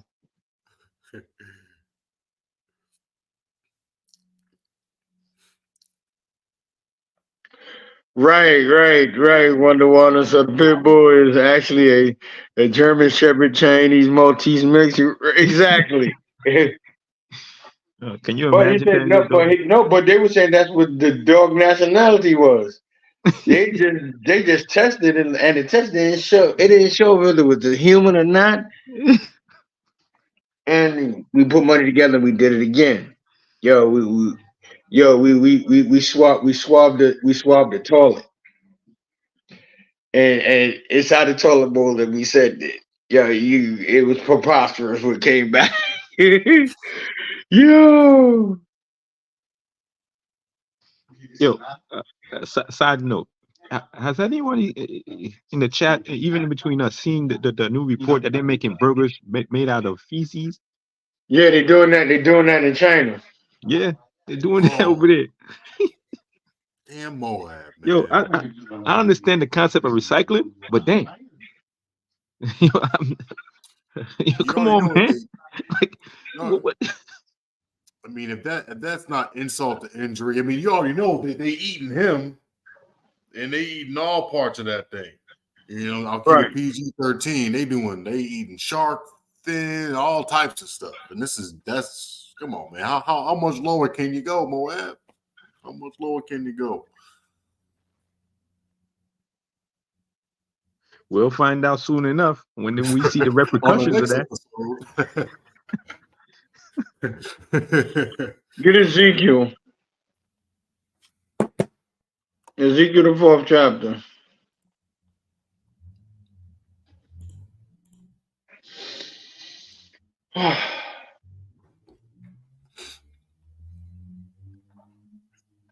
Come on. Start at the first. No, go down to let me see. Go to Ezekiel 4.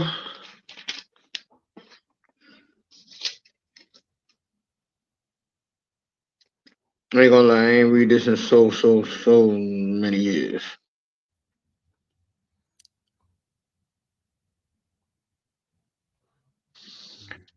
Um, 11. 4 and 11. Come on, all praise. This is the book of Ezekiel, chapter 4, verse 11. Thou shalt drink also water by measure. The sixth part. No, at verse 12. Oh, the sixth part of a hin from time to time thou shalt drink. Verse 12. And thou shalt eat it as barley cakes. Right, so this is the verse I hit above, let you know how to make cakes. And thou shalt bake it with dung that cometh. Oh wow! And thou shalt bake it. And thou shalt bake it with dung that cometh out of man in their sight. Right, this is what the Most High was telling Ezekiel to eat. He was showing him the future. Go ahead. And the Most High said, "Thus, even thus shall the children of Israel eat their defiled bread among the Gentiles." Yeah, even the children of Israel we shall eat our defiled bread. So he let them know, hey, make this. You're gonna make cake and eat these cakes of barley with dung in it, with feces. Now read that part again. We was just reading right there just now.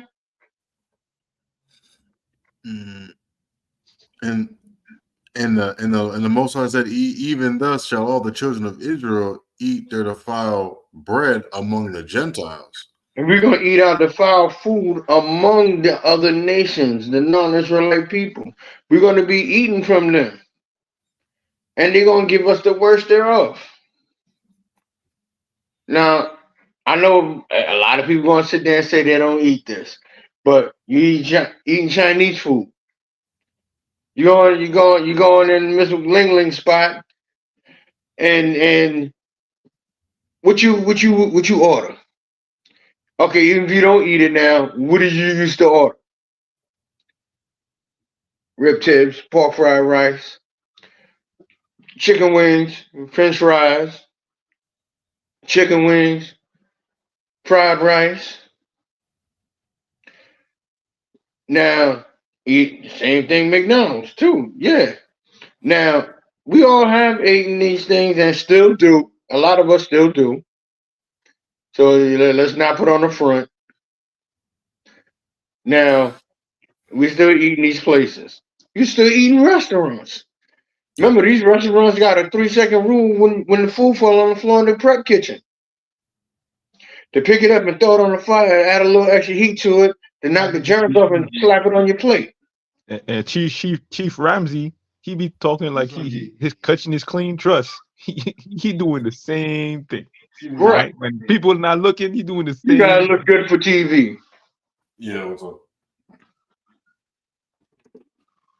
And there's reports that certain restaurants, they tell you that they're serving you flounder or certain fish, and there are critics that go in there, grab the food, and go test it, and they found out that that's what you're ordering is not what you eat. Right. But you're paying for what you ordered, but you're not eating the fish you ordered for.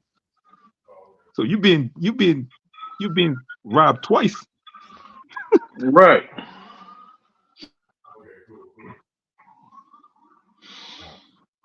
Right. So a lot of people still eat in these fast food restaurants or whatever, and made a lot of that stuff made with GMOs. Still cooked on. Still, guess what? Still cooked on the same. Your steak is cooked on the same same stove, same grill, same fryer as unclean foods. But we're still eating these places. So that's why the Lord said that what? The food is our brothers defile among the heathens, among the nations, among the Gentiles. Go ahead, read on. Okay, go ahead.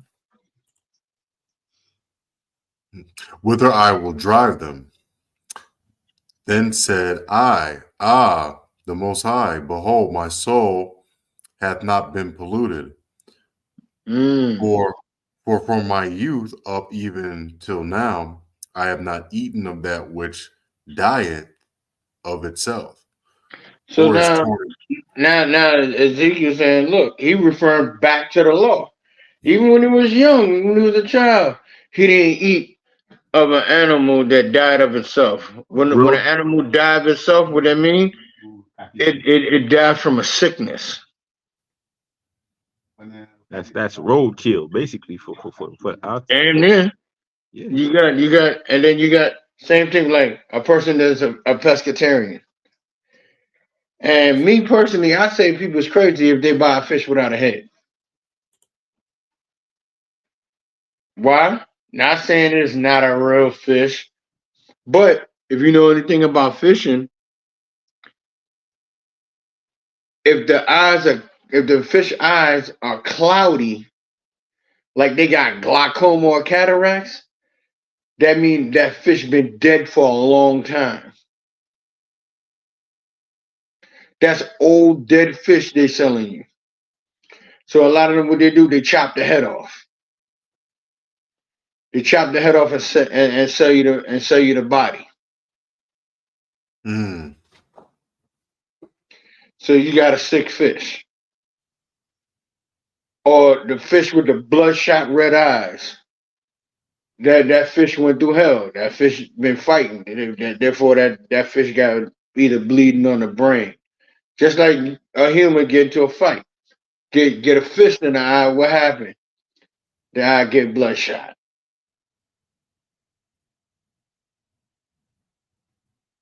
So therefore the fish got caught up in the net or whatever and and you know, dragging and they're reeling in the net, and these fish bumping and fighting on each other, trying to get away, and they injure themselves.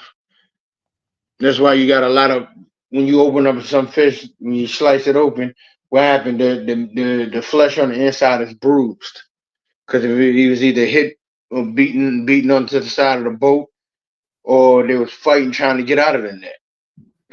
Mm. So they say you're a fish with no head.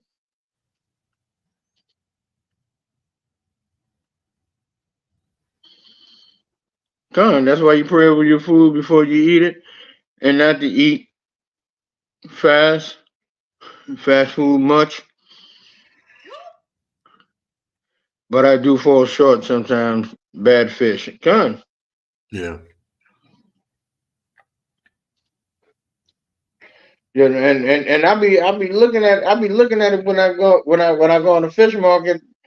Ice be everywhere. I'm trying to get to a good piece of fish, and then the fish is and the good fish is down at the bottom, and the one with the cloudy eyes and the red eyes is all up at the top. I'll be like a seal. You see fish flying everywhere. I'm trying to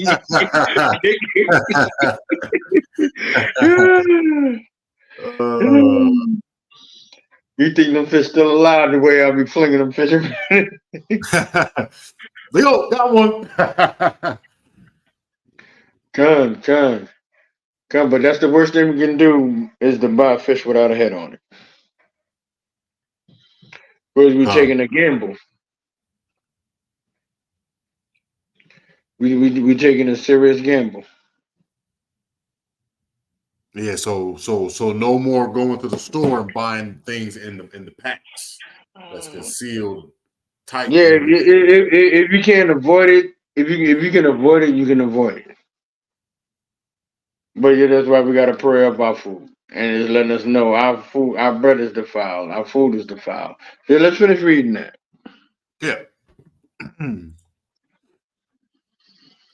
I'll start from the top. Verse 14. I'll do 13. And the Most High said, even thus shall the children of Israel eat defiled bread among the Gentiles, whether Right. I will drive them. We're in the book of Ezekiel, chapter 13. This is verse 14. Then said I, the Most High, behold, my soul has not been polluted, for from my youth up even till now, I have not eaten of that which dieth of itself or is torn in pieces. Neither came there abominable flesh into my mouth. Right, when it says where they're torn in pieces, where the animals will fight. You see when you look at the Nature Channel. When we was all younger, you see the animals fighting back and forth. Yeah, because some animals are territorial. I You got learned more you got the from him. rams.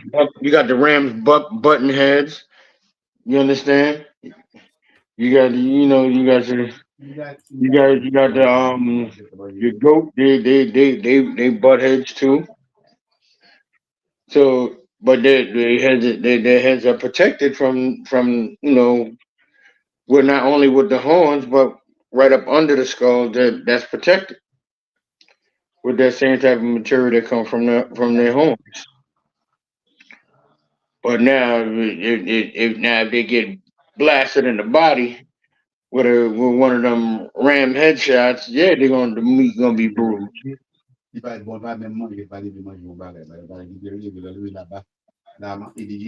Or you find a goat or a lamb, but it was chased down. You see, it was chased down by a lion, but it was pretty much mauled.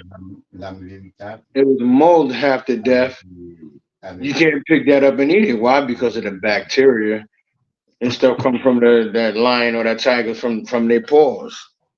Mm. And then on top of that, when you badgering and beating them up like that, you bruising a lot of the meat anyway. Yeah.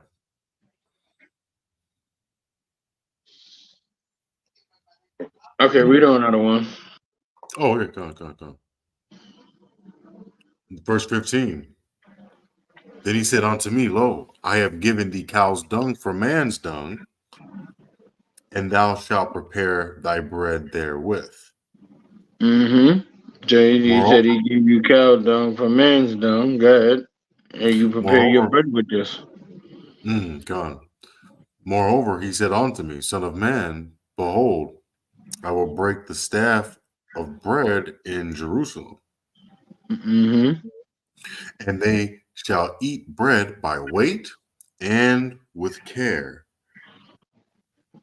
and they shall drink water by measure and with astonishment, that they may want bread and water and be astonished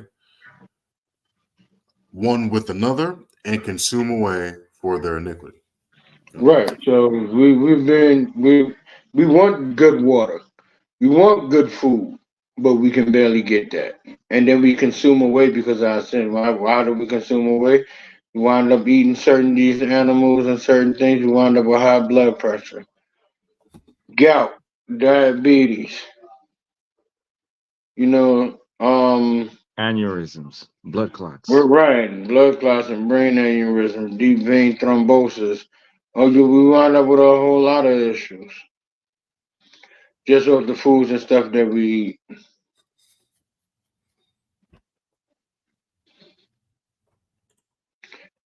What else we got? We're about to wrap it up.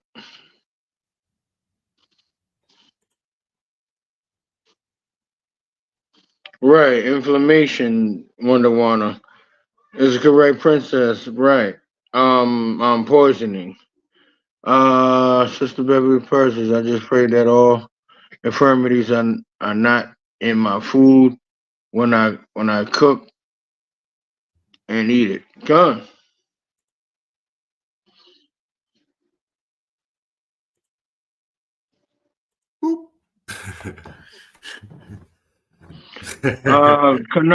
Kana, she said, I read that the meat that is seasoned already at the store is about to go bad, and that's why they season it. I'll never like to buy that seasoned meat. I season my own food. And that's 100% true. Because what remember when you season food, season your meat or anything. Remember when we didn't have refrigerators, what did we do? We salt the meat. You look at Benjamin. They got saltfish packed with so much salt.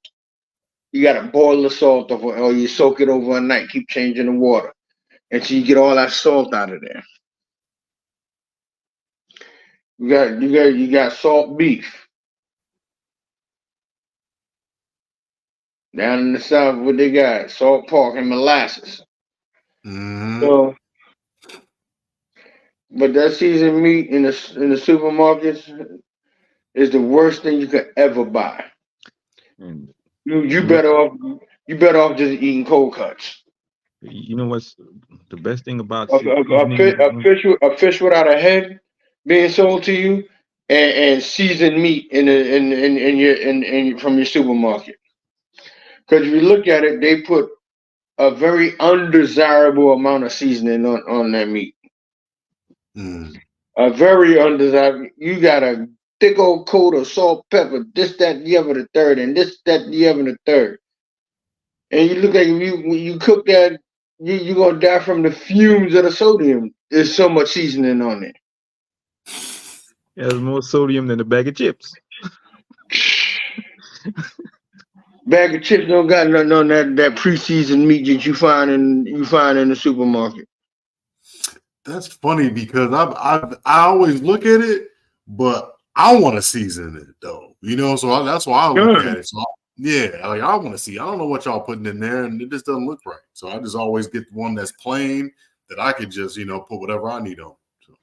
Right. But that's I'm gonna read a couple of more comments. Okay, go. Just be eating. Wonder Woman says, just be eating, praying. Wait, where did it go? just be eating prayed over worms. Con. And with that seasoned meat, you actually, when you season your meat, you actually preserve your meat like for like an extra like 4 or 5 days to set it in the refrigerator. Being lazy, I know, been there. Discovered that on accident. But that flesh was seasoned well though. That seasoning got in that flesh very well, right? Because the salt reduced the aging. Hana Yasha Allah, aka Latoya Skillman, she said I never buy seasoned food from these stores. I know. In the South, the seasoned meat go in the collard greens. They wonder that look like a ham bone and a lettuce. What would you do? It was you look like you took that ham bone off of the Flintstones. You know we don't eat pork here.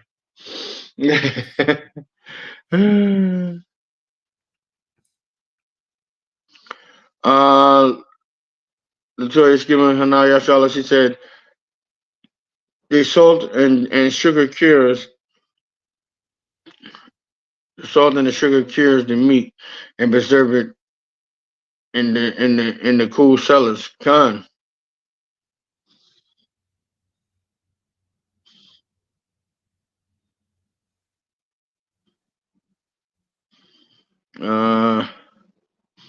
Wonder Wanda says seasoned meat is pork here in North Carolina. Con.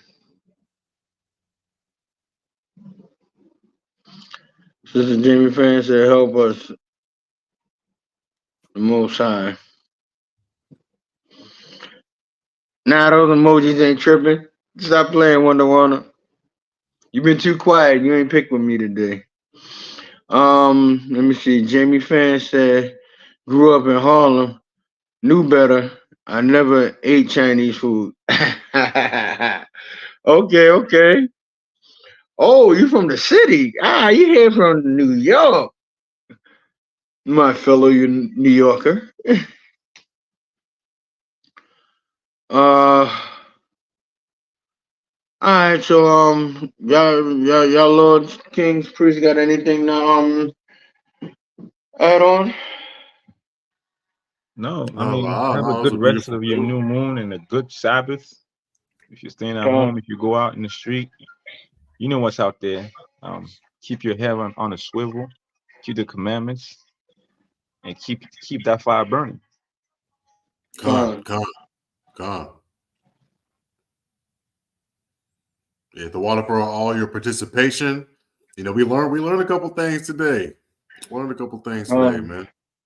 Yeah, so it was beautiful. Con, that's where we go. Go to the meat market. That's where we gotta go. Go to the meat market over again. We can go to the live butcher shop, the live poultry shop, and purchase it from being alive there. Or you can get your fresh pieces because some people they don't even buy the whole lamb or whatever or a whole goat. So you can probably get a leg of lamb or whatever the case then may be that you want. Wonder Woman can go there and get her pork bone like she just put up there in the memes, the emojis. So but is correct, Princess. She said, "Thank you for a beautiful class, Kings. All praise to the Most High. Bless you. Yonder bar and the water for donating. The water for everybody for donating your time, the sacrifice of your time to have this class and the classes before these ones and the classes to come. But I want to say the water and I thank y'all for sacrificing and donating your time to us here teaching. And with that, I'm gonna say shalom. May the Most High bless each and every one of you, and may the Most High's blessings through His beloved Son rain down upon each and every one of you. With that, I say shalom. Brothers, I can say y'all peace. Shalom, everybody. Shalom. All right, shalom.